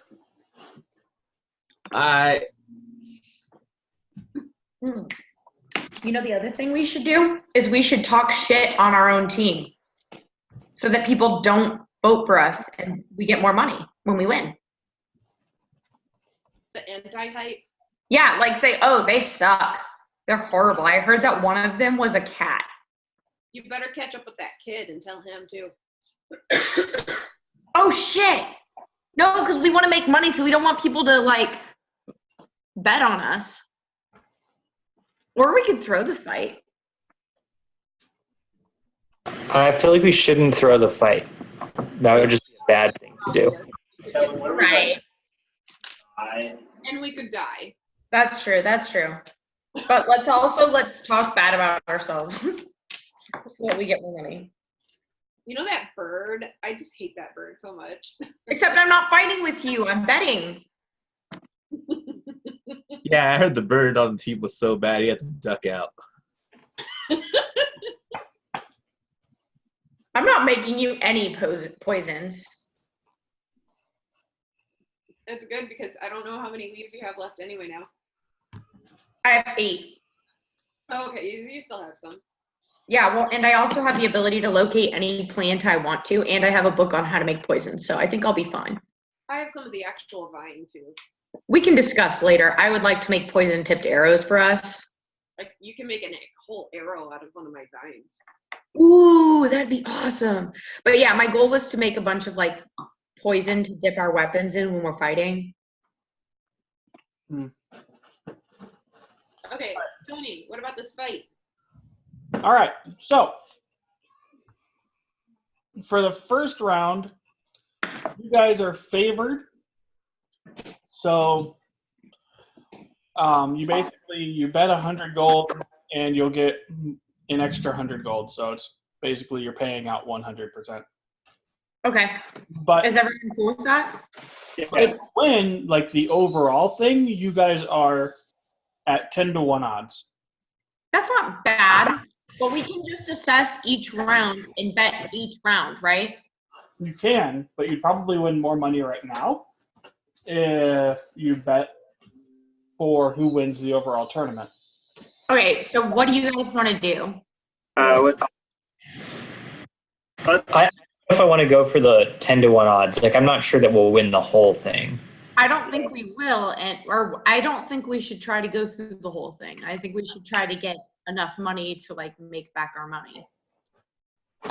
Like we have 600 right now, so if we bet 100, we get another 100 back, so we'll have 700, and each time we do that, then yeah. I enjoy the concept, but it would be very beneficial if we put an early bet. What if we did 100 for this round and 100 for the whole thing? So if we win the whole thing, cool. Yeah, but we're only out $100, and we're gonna get it back in the first round. We're out $200 because the first round we'll spend 100 on that one, and we'll spend 100 on the whole round. So if we're 10 to 1, we'd get $1,000, right? I'm putting 7 gold by myself individually for us to take it all. 70. 7. 7? Yeah, so 70 if we win. Yeah. And I'm putting 100 down for the first round and 100 for the winning the whole thing. Is that fair with everybody of our group fund? I So like we that. still have, if we lose everything, we'll still have 400 for the group. Question, did you guys even... Oh, I never told you guys what the rewards were for each place. No, you didn't. So if you come in third place, you win 50 platinum or 500 gold. If you come in second place, you win 100 platinum. And if you come in first place, you win 250 platinum. Jesus. Yeah, we need. I'm not fighting now, so how does that work?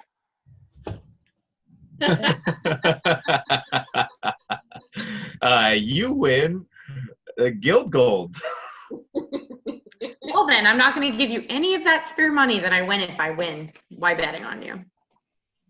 I bet on myself. How about we wait and figure out what we're gonna do with the money after we win the money? What just happened? Oh, that's my dice. Let us begin. All right.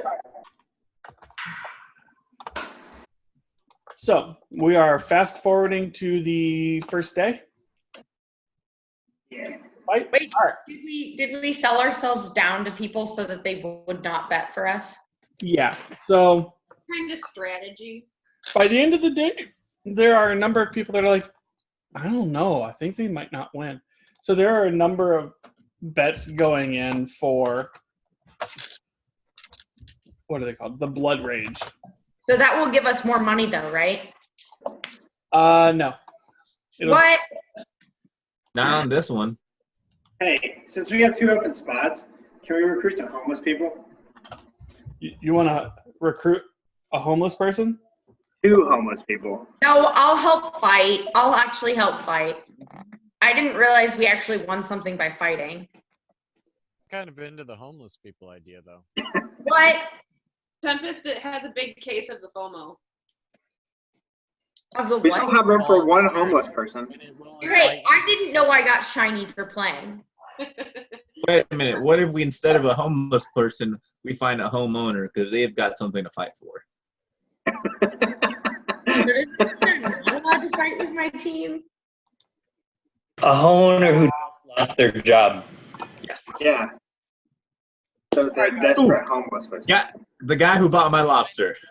Starving for So bread. how about we just stick with the people we have and the 2 new people and go with that and not get homeless people killed? Hey, All right. one person's So we are we're moving into the first round. Am I playing? Wait. What? I said I would play, but nobody actually said I could. You can. I said you can. Oh yeah. Wait, I'm gonna cast Mage Armor ahead of time. Can I cast like a number of things like right before the fight starts, or is that kind of cheating? You can. All right. So Okay. you all are led into a holding chamber, and the gate opens up, and you all walk out. I need to know what order you're in. I will be at the front, if not at the front. Okay. I will walk behind Krandak. I'm gonna be in the back. I'll strangely homely. Ready for this. I will push the turtle out of the way as we walk out. 2 bards are closer to the back. I guess. I will also be toward the back. Now, Scott, I think will be toward the front. I will be. Preemptively brandished Maybe my not claws the with front, poison. but What did you say? I can't hear you, John. I preemptively brandished my claws with the poison that I acquired separately. Oh, yeah. That's a good idea. All right, so you all are led out into the middle of the arena to a series of boos as everyone's like, huh? These are the guys that are supposed to suck, right? Boo! And Laura, you look up into the stands and you see the kid that you paid 5 gold going, yeah! Oh, Crimson Claws! Woo! Everyone like around him is like, I don't know who the hell you are. Boo! All right. You watch as the gate on the far side opens up, and out come 3 large, snarling ogres. I would like to delicately set my head down on the ground. Are you just going to have a pile of heads? Yes, you took my last one away, my hobgoblin head. That was a point. All right. Yeah. So I need everyone to roll initiative and then put the number they rolled in the group chat. Dun, dun, dun. Dun, dun, dun. Dun, dun, dun. Wait. Dun, dun, So I know we do initiative. But did we have any sort of strategy? 18. Yeah, the strategy is attack. Okay. We fight all the time. How do we not have strategy? We have a bunch of range people. We have a bunch of not range people. Range people do range things. Non-range people do non-range things. Zane kills some people with fireballs. And I'll stab. You do whatever Omar does. Do you think I take a spell as useful as Fireball? Yeah. I'll walk up to the monster and cast a 3rd level Thunder Wave. That's the best I got. Tony, Yeah, Fireball. what is Dave's initiative bonus? Because I can't figure out how to look it up on the phone. All right, hold on. Which one's Dave? Richter, right? Yeah.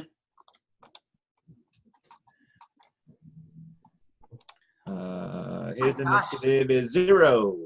I did not understand how that worked. All right, Plus 0. Okay, thanks. We found it too over here. We're good. Thank you. So I rolled a 14. Hey Tony, do ogres count as humanoids? No, they count as giants. No. New spell. Great. Tony, I've got an 18. Stephanie got a 19. 14. And Dave got a 14. All right, hold on. Your shirt's awesome, Laura. Oh, thank you. Laura, you said you got an 18. Yeah, I got an 8. What did Stephanie, Stephanie and Dave get? Stephanie got a 19. Dave got a 14.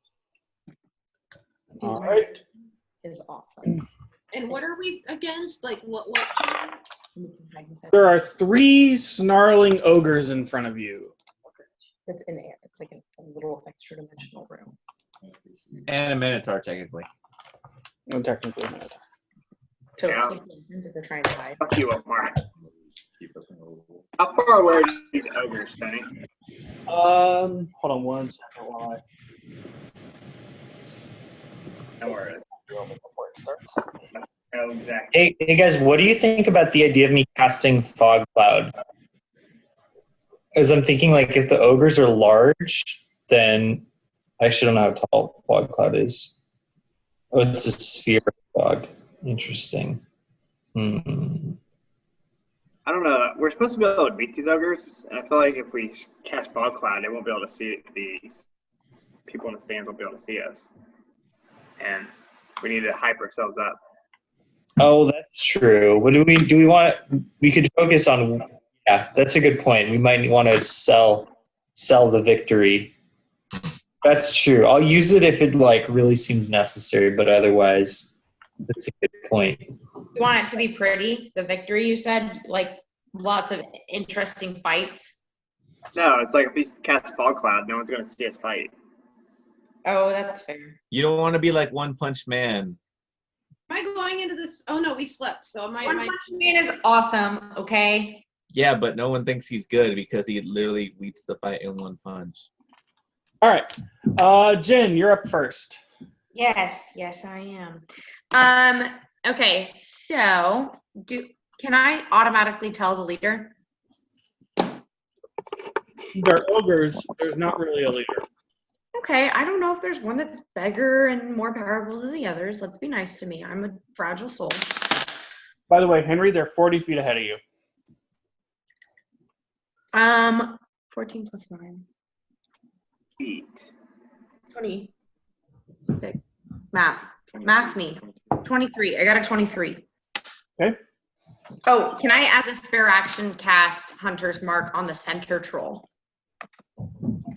It's an ogre, but yes. Whatever. Sorry. No, it's fine. It's just trolls would be. You would have to have a different strategy for troll. You're right. I'm sorry. Set it on fire.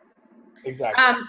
Anyway, Hunter's Mark and casting at a level 1 spell, and I got a 23. So did I hit it? You said yeah. Yes. Okay.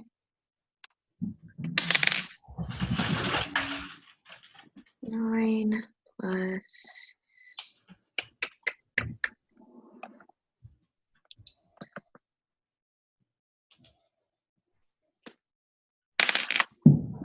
I hit it for 13. Okay. Next up is Henry. All right. Well, being inspired as watching Tempest shoot an arrow at this ogre, I'm gonna run at that ogre. I'm gonna stab my glaive. I'm gonna glaive him. But prior to that, I would like to utilize my rage function. Go ahead. I would like to rage. You are raging. All right. I'm going to initiate a non-reckless attack. So how far can you move in a round? 40 feet. Oh, okay. Exactly 40 feet. All right. Non-reckless attack with my blood towner. Does a 15 hit. A 15 hits. Nice. Okay. Doing L damage-o. Let's see here. That's 13. 15 regular damage, 7 radiant damage. And when I strike him, I would like to utilize Blood Talon's or Black Talon's alternate effect by yelling at him, Your ogre not gonna like this. Yeah.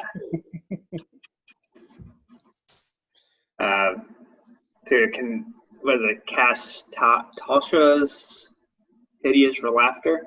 Yeah. Yeah. There you go. All right. I got a joke. Make a charisma saving throw, and he's an ogre. So you can imagine how well that's gonna be. Ha! -1. So he's standing there like,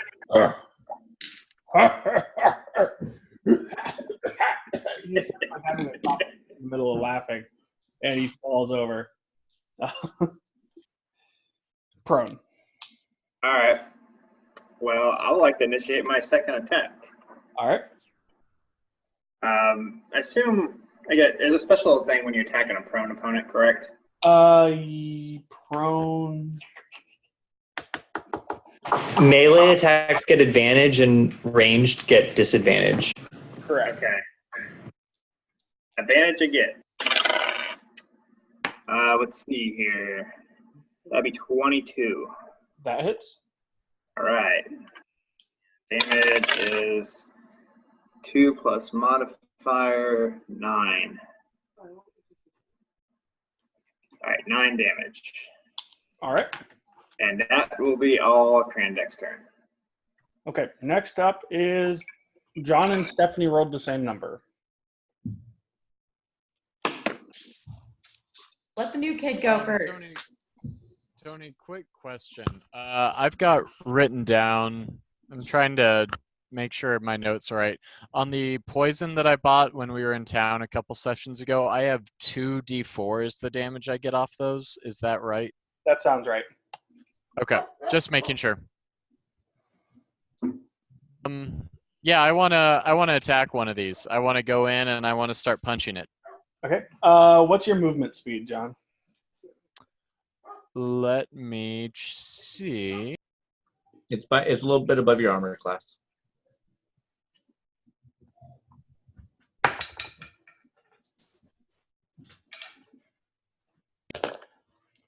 40 foot. You can get to one space behind Krandek. You're not quite in melee.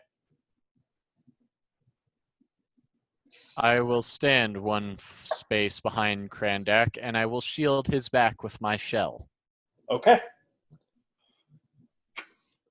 Nice. Stephanie. Yes. Okay, I'm back. Is the one on its side, is that one dead or incapacitated? It is currently laughing its ass off. Oh, somebody cast Tasha his yes laughter. Okay. Henry used his glaives ability. What's the thing in the middle of the Colosseum? I think it's some sort of grate or a stairway. Does it act? I pulled out a blood pit.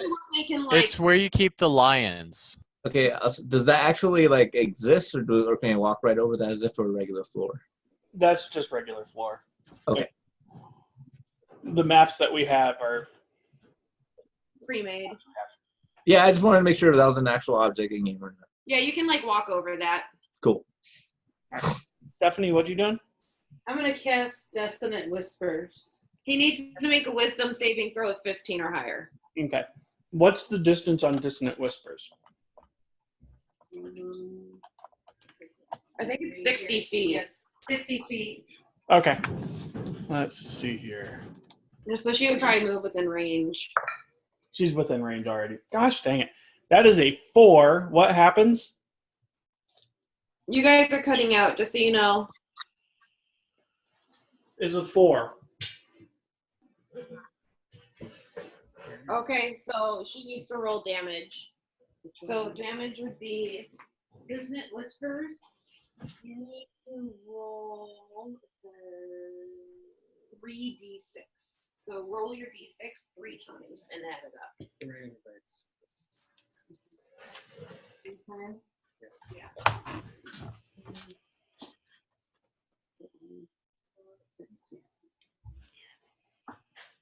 Does she add anything to the 3 rolls, Tony, or is it just the 3 rolls? For that, it should just be the 3 rolls. What was the amount? 12. All right. Stephanie, was that all you were doing on your turn? Did you want to move? No, I don't want to move. Okay. Laura, you're up. Okay. By the way, the one that is laughing is not looking good. And he's still laughing despite the fact that he's been hit like 3 times because he cannot roll a high enough charisma save. I thought so it doesn't end the minute they get hit. He gets to re-roll the check, apparently. Okay, I am I'm going to use my crossbow. All right. For now, because I want to conserve spells. So I am going to roll for that.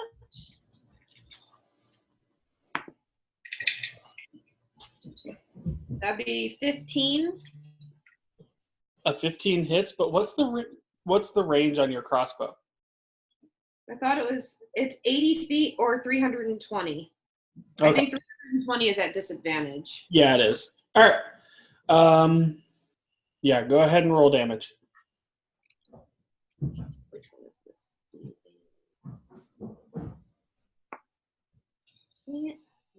Six. 6? Yes. Piercing damage. Oh, crap. You got to roll at disadvantage anyway because it's prone. I was going to go for the one that's less damage. Like this guy? Yeah, whichever one's least amount of damage I was going for. Okay. I mean, 2 of them haven't been hit yet, so. Yeah, I want to go for one that hasn't been hit yet. I want to start like ticking these guys down. All right. So that works. Is that your turn, Laura, or did you want to move or stay back? I'm gonna cast Bardic Inspiration on myself. So I'm gonna hold on to a D8 for myself. Okay. Omar, you're up.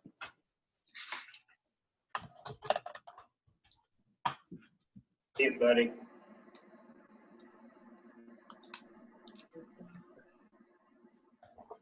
Omar. Stop it. You know what's going on.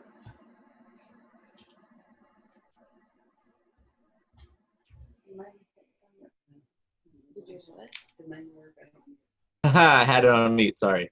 I have a 30-foot walking speed, so I'm going to walk up to the middle one. That way I don't hit the turtle or the minotaur. And my whip has a 10-foot reach. All right. To hit. 24. That hits. Okay, so 1d4.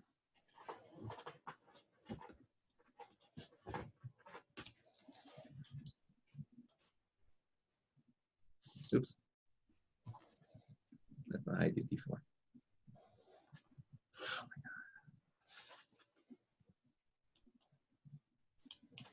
Someone roll a freaking d4. I forgot how to do d4 roll. Roll a d4. You got a 3. All right. Okay, plus 2 is 5. Plus, I'm going to use one of my spell slots to do, shoot, where'd it go? Divine Smite on it. And that'll do, frick, 2d8. So what was it, 5 plus 2d8? The 2d8 was 6, so 5 plus 6, 11. All right.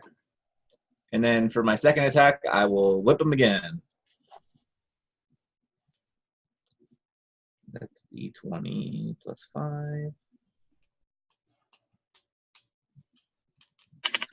9. Does a 9 hit?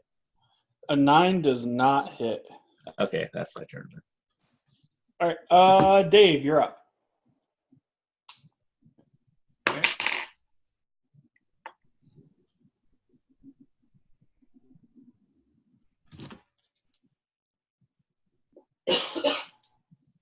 Shoot a.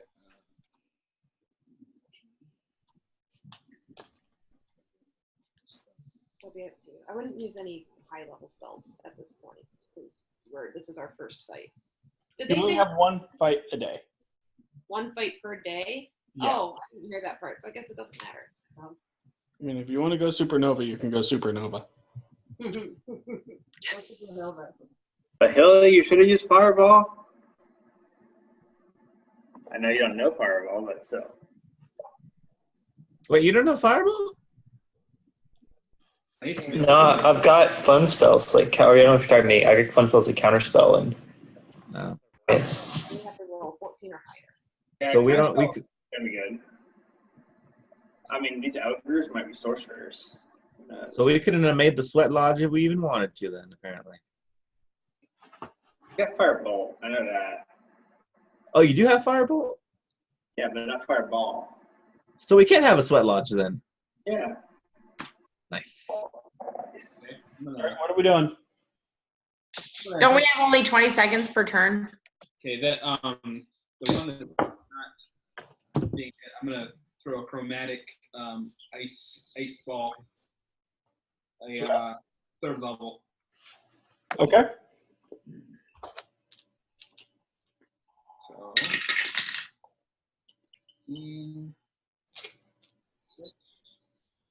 23. That hits.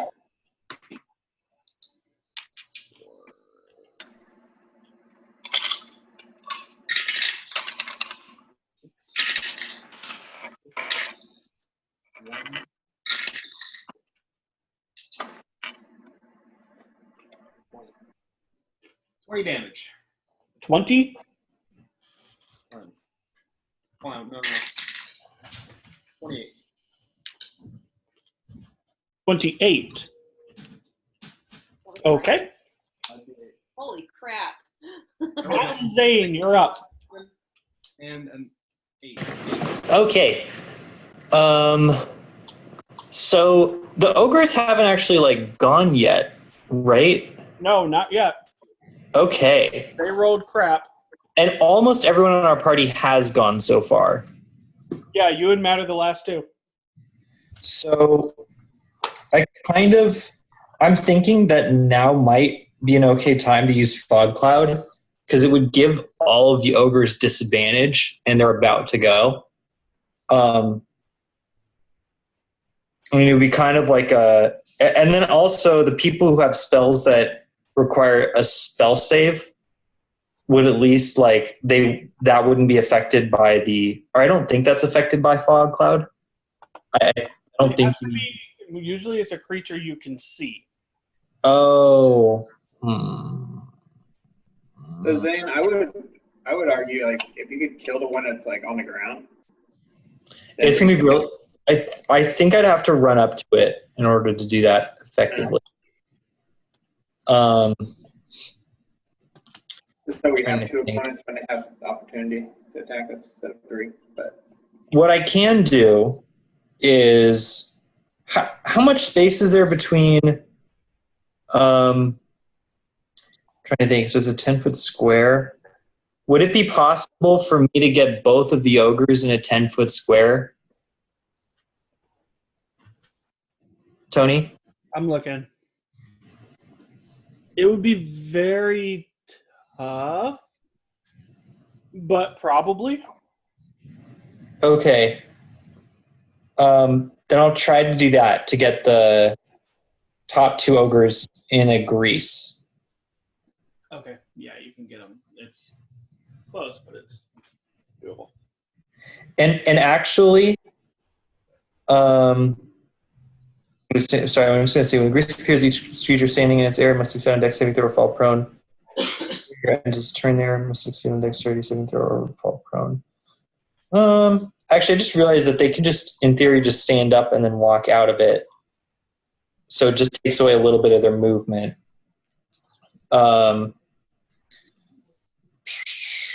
You know what? I'm going to cast Mirror Image on myself and walk up to like just behind that grate.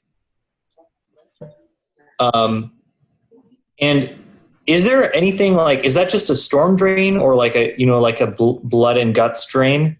It's technically not there. Oh, okay. So then, yeah, I'll just like move up to about there and, yeah. That's it? Mm-hmm. Okay. Or I cast Mirror Image on myself for extra defensiveness, but that's it. Okay. Matt, you're up. Oh my god. Okay, we're unmuted now. So there's people up there fighting them right now. Yep. And they have not gone in combat yet. Okay, does that mean he can sneak attack or no? Yes, he can. He'll be at disadvantage from that far back, but advantage and disadvantage will cancel out, so he'll just roll normal. Don't you have a crossbow? Yeah, I was gonna say, I think I would rather just crossbow instead. Because they're close to dying, so if you crossbow them, you can just nail them. Yeah. Okay, yeah, I'm going to hit him with the crossbow. Can you hear Matt? Yeah. Do the 1d8. Okay, so yeah, I'm just hitting him with the crossbow since that's the same as my normal. Which one, Matt? The one that's on the ground or one of the other ones? The one that's on the ground. Okay. So go ahead and roll your attack. All right, and I hit him for 8. Did you roll 2 attack? Oh, wait.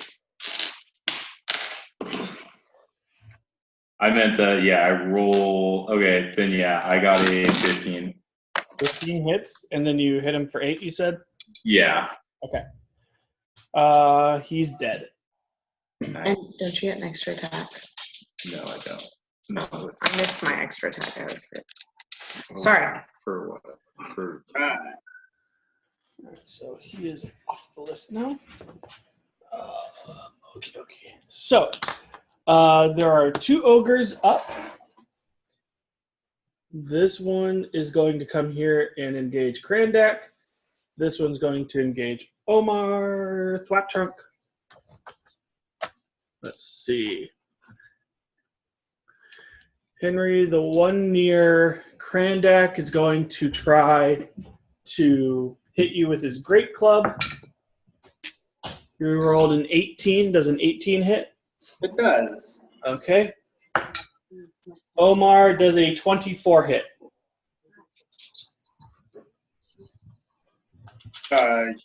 Omar, you're on mute again.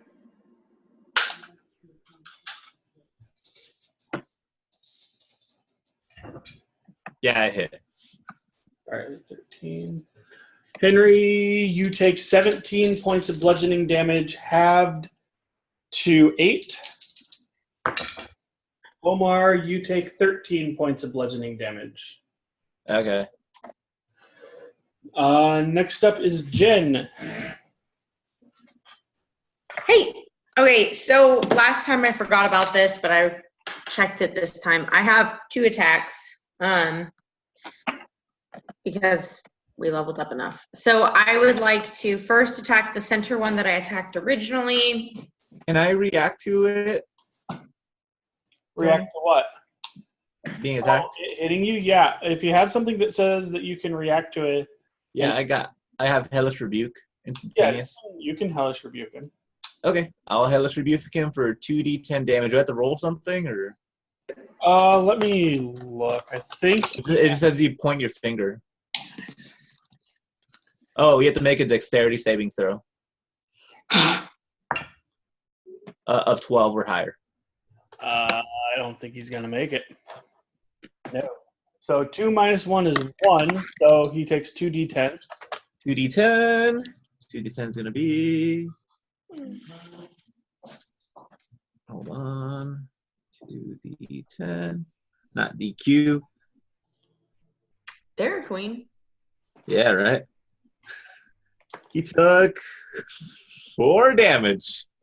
From 2d10? Yep. Wow. Yep. How dare you, sir? All right, Jay. Maybe like a rebuke. Not very hellish, though. Yeah. Jen, go. Okay, I think I was telling you that I'm going to attack for my first attack the center. Well, the one that was the center one. Yep. Okay, go ahead. Okay. I rolled a 16 plus. That hits. Oh, plus 9. So yeah, even then. And then I go for a D8. Where's my 8? There it is. And 5 plus a D6. 7 damage. All right. Okay. Is it still alive? Yeah, that one's still alive. Okay, I'm gonna hit him again then. I got a 17. That hits. All right, and a 9. 14 damage.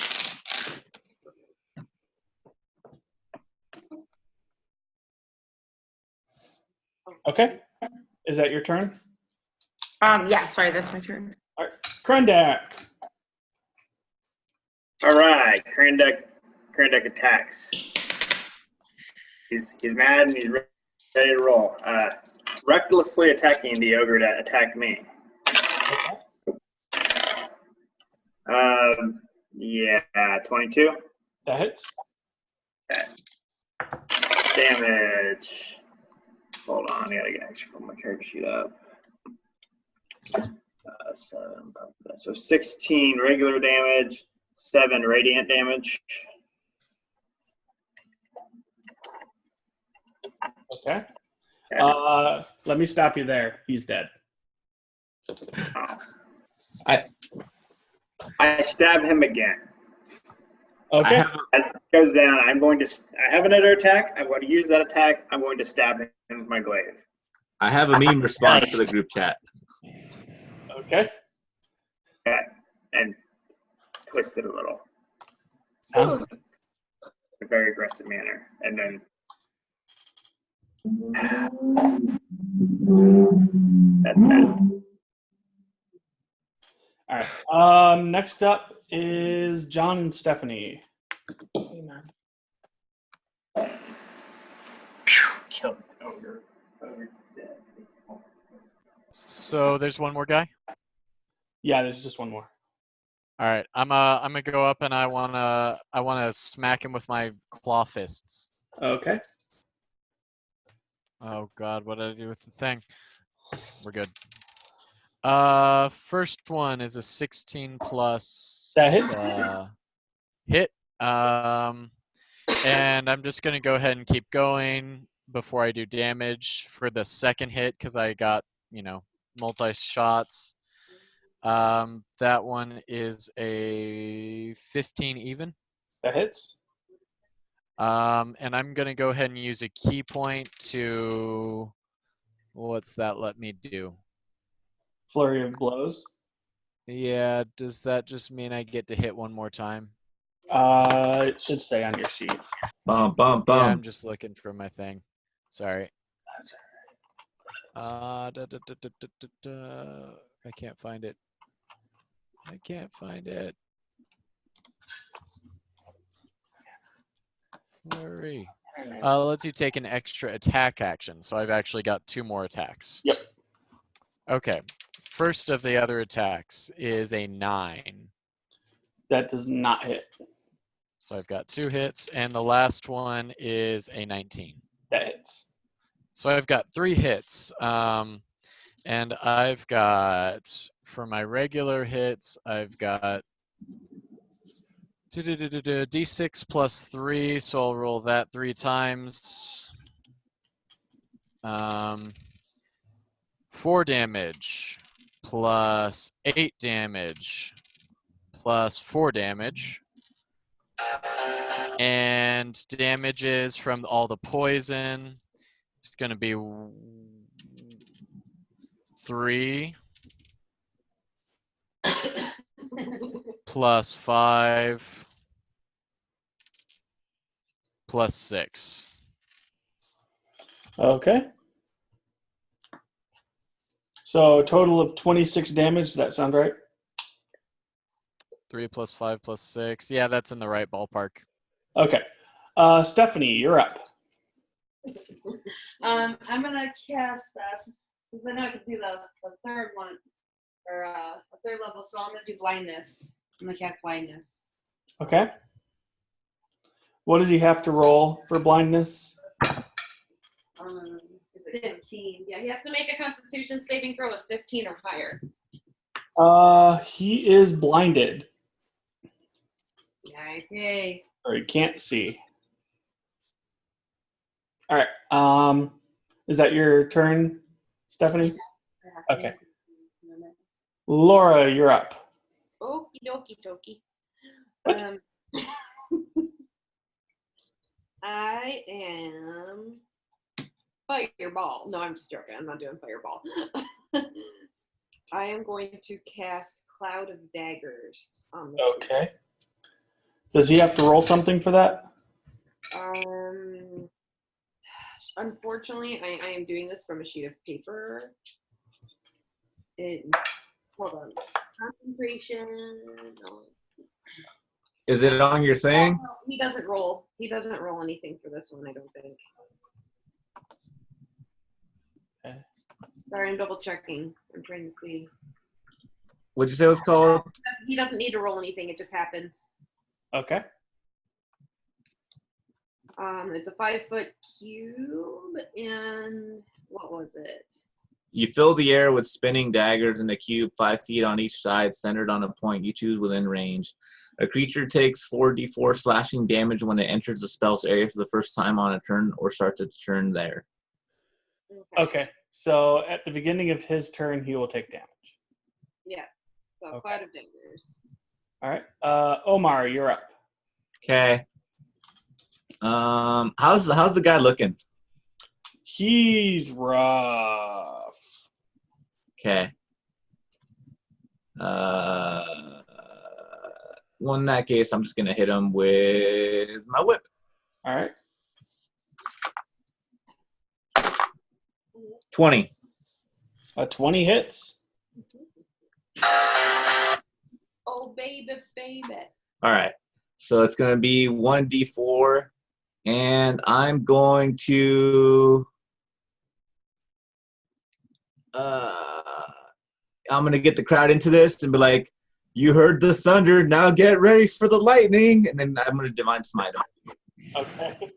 If you miss now, that'll be so sad. He already rolled a 20. Oh, you already hit. Yeah, it already hit. Yeah. Yeah. All right. So that's it's hilarious. So it's 1d4 plus 1d2, well, plus 2d8. So the 1d4 is 1d4 plus 2. So 2 plus 2 is 4, and 2d8.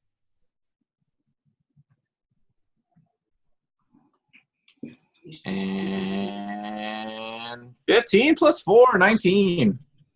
All right. So Omar, you try to get the crowd on your side. At this point, the crowd's just kind of shocked that you guys aren't as bad as people let on. And as you say, "Here comes the lightning," you crack the whip down on his head, and the whip goes a good 8 inches into his ogre head before you hear the crack and the sizzle and rip it out. And you rip the top half of his skull off with your whip, and he falls down dead. Oh, that's brutal. And then a gigantic crack of thunder roars throughout the whole stadium. And you hear everyone start roaring as soon as that hype kid that Laura hired starts shouting, "Yeah!" And he gets the crowd on your side now. You see a lot of very angry people ripping up their bet slips as you guys just annihilated these ogres in under 2 rounds. I really wish I'd bet some money on this fight. I'll put it all on the Crimson Claws to not lose. Okay. Jesus. So in the interest of time, since we're getting close to the end of the night, I'm going to fast forward you guys to the beginning of the next day. Once again, you guys are in the entry chamber, and you walk out. I assume we get a long rest worth of recovery. Yes, you guys have all gotten a long rest. I put 10 gold on us.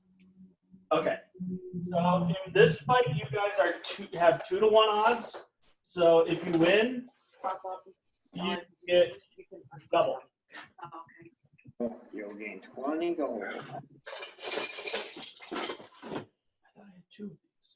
Tony, you're cutting out on our end again. We didn't quite hear what you said.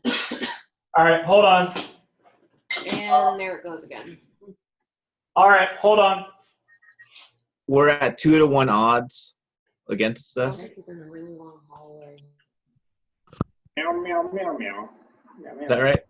For us or against us? So if you win, you end up getting twice your money. So 20 gold? So yeah, so if you win, you get your 10 gold that you bet plus 20 gold, so you get 30 gold. Nice. No one else is betting on us? I figured we'll do our standard $100 bet. I did, remember? I know, on this match, though. Yeah. Oh, that's right. Jen, on your 100 gold bet, you get an extra 100 gold back, so it's a total of 200 total gold that just came back. Cool. 100 total. Wait. I betted 100, so now I have 700. 200. Correct. Well, listen, if I started with 640, I betted 100 of that. Now I have 740. Yeah. Yes. Cool. All right. So you guys walk out. This time to cats meowing and fighting in the alley. That's so real. To people like kind of shaking, like they just saw something really bad happen.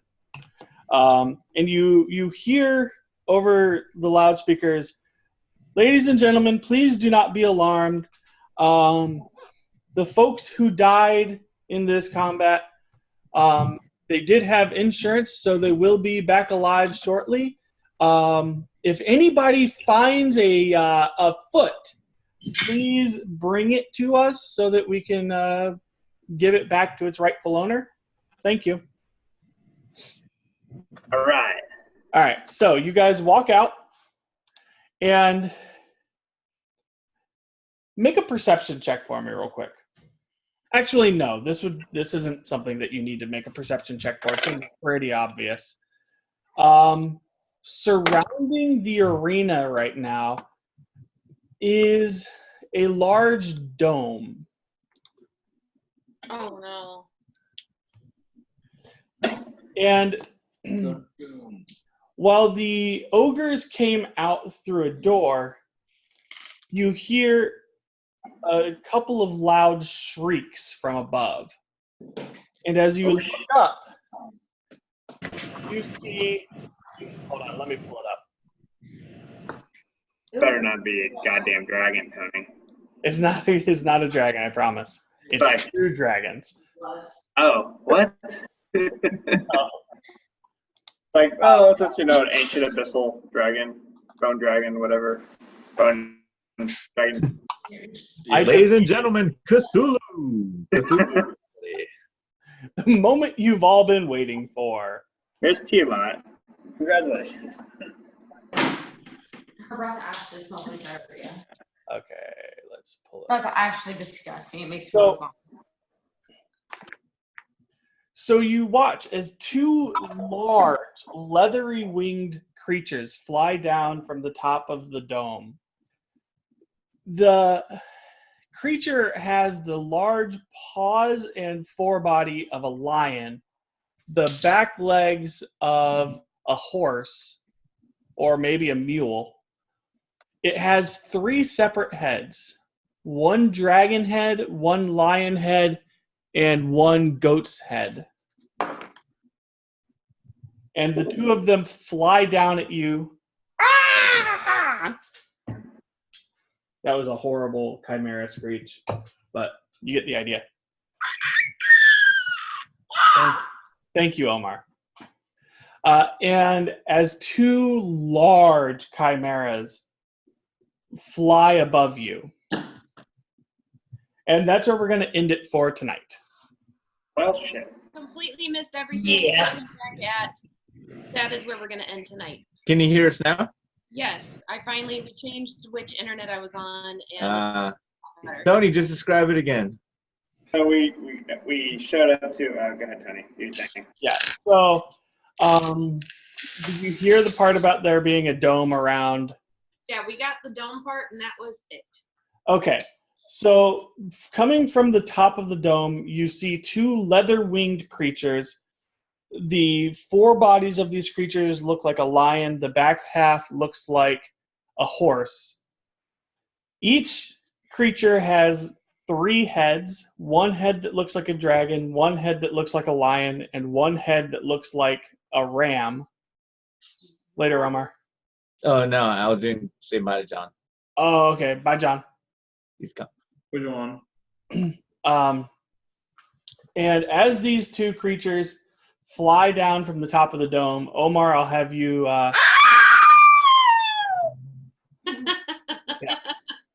as 2 large chimeras fly above you. Oh, man. And that's where we're ending it for the night. Okay. All right. So, good times. Yeah. Oh, that's so exciting. So when's our next play date? I played with mommy. I played with and now I'm gonna play with you. That was aggressive. A lot of echoing, a lot of people talking. I'm not really sure what happened. Oh. Hey, Tony, since we've fought all those ogres, have you get enough experience to become more lovely? Not yet. We just leveled to 5. Hey, I want more levels. How Dude, else am I gonna get more the jelly? Wendigo and a bunch of trolls and ogres and stuff And a plant monster. Yeah. to get to We level fought a lot- 5. You only What? got 3 ogres. No. We got level 5 before we hit the Wendigos. We did. We Did? We only Yeah, had 'cause that's- 1 Wendigo, by the way. Yeah, the Wendigos. They've gone away. They Wendigo because of us. We're so badass. And I think Tony miscalculated our double damage output because we hit level 5 pretty quickly. But Actually, I believe what miscalculated it was D&D Beyond's encounter creator. oh yeah. It said it was supposed to be a deadly encounter, so I knocked it back a couple, and it ended up being a cakewalk. Okay, yeah. And a spacewalk into a I mean, cakewalk. it had a cool legendary action of like being able to swipe back after you attack it. It was really cool. Yeah. So did we come up with a day? Yeah. Well, let's think about it. So Laura and I, well, we'll probably be back by Sunday, right? Yeah, we don't know for sure, and you won't have time to prep. You guys still have a bunch of stuff that I've already prepped to go through. So. And Stephanie's going to be recovering still from. Oh yeah, that's probably a thing. I mean, I'll probably be high on some good drugs, so it might get interesting. I mean, that's the best time to play D&D, let's be real. As long as you're not DMing, it's fine. I mean, also might be a good time to DM. I don't know. Maybe you come up with some weird creatures. Well, I say. I already come up with weird creatures. What about like the 13th? I'd be down for the 13th. 13. Let's see. Hey, that week means something to me. I can do it. Screw it. Whatever. Sunday always works for me. All right. Sunday works for us most of the time, but if we push it back a week, Matt and I will be in Colorado. Oh, that's okay. So, like, we can do the 13th, but after that, we cannot.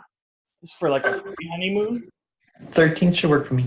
No, we're doing it to celebrate my 30th birthday. Happy birthday! Wow, you're getting old, Jen. I know. I turned 30 in 4 days, guys. What's your address so I can send you pens? Hey, thanks. Matt already has a shit ton of HP pens, so I'm okay. Well, I don't know. These pens are pretty awesome, Jen. Ben, at least you're having more of a fun time than I did when I was 30. I was very pregnant. I know. We couldn't do anything fun with you. Yeah. You're supposed to go drink on your 30th. I know. Instead, I went to Wisconsin and ate cheese. Hey, cheese is not to be argued with. It's worth it. All right. So the 13th, Zane, does that work for you guys? Yep, most definitely. All right. And Henry, Omar, 13th works for you guys. I already left. Yeah, we'll have to check with John. So how did you guys like the investigation? Do you think you got enough information out of it? I have other questions. Is your question based on the mechanic, or is your question based off the our investigation in game? Because I don't think we investigated enough in game. Like we should know more because we're investigators, but we got a good amount of information. Yeah, like our job was to investigate. So I don't know. I feel like my character would have spent more time looking through the rubble for things. But on the flip side of that, I think the mechanic you designed was pretty well designed. Okay. Yeah. If that's your questions based around. Yeah, well, that's a little bit of both. So if you guys hadn't ended up failing the skill check, you would have learned a bit more.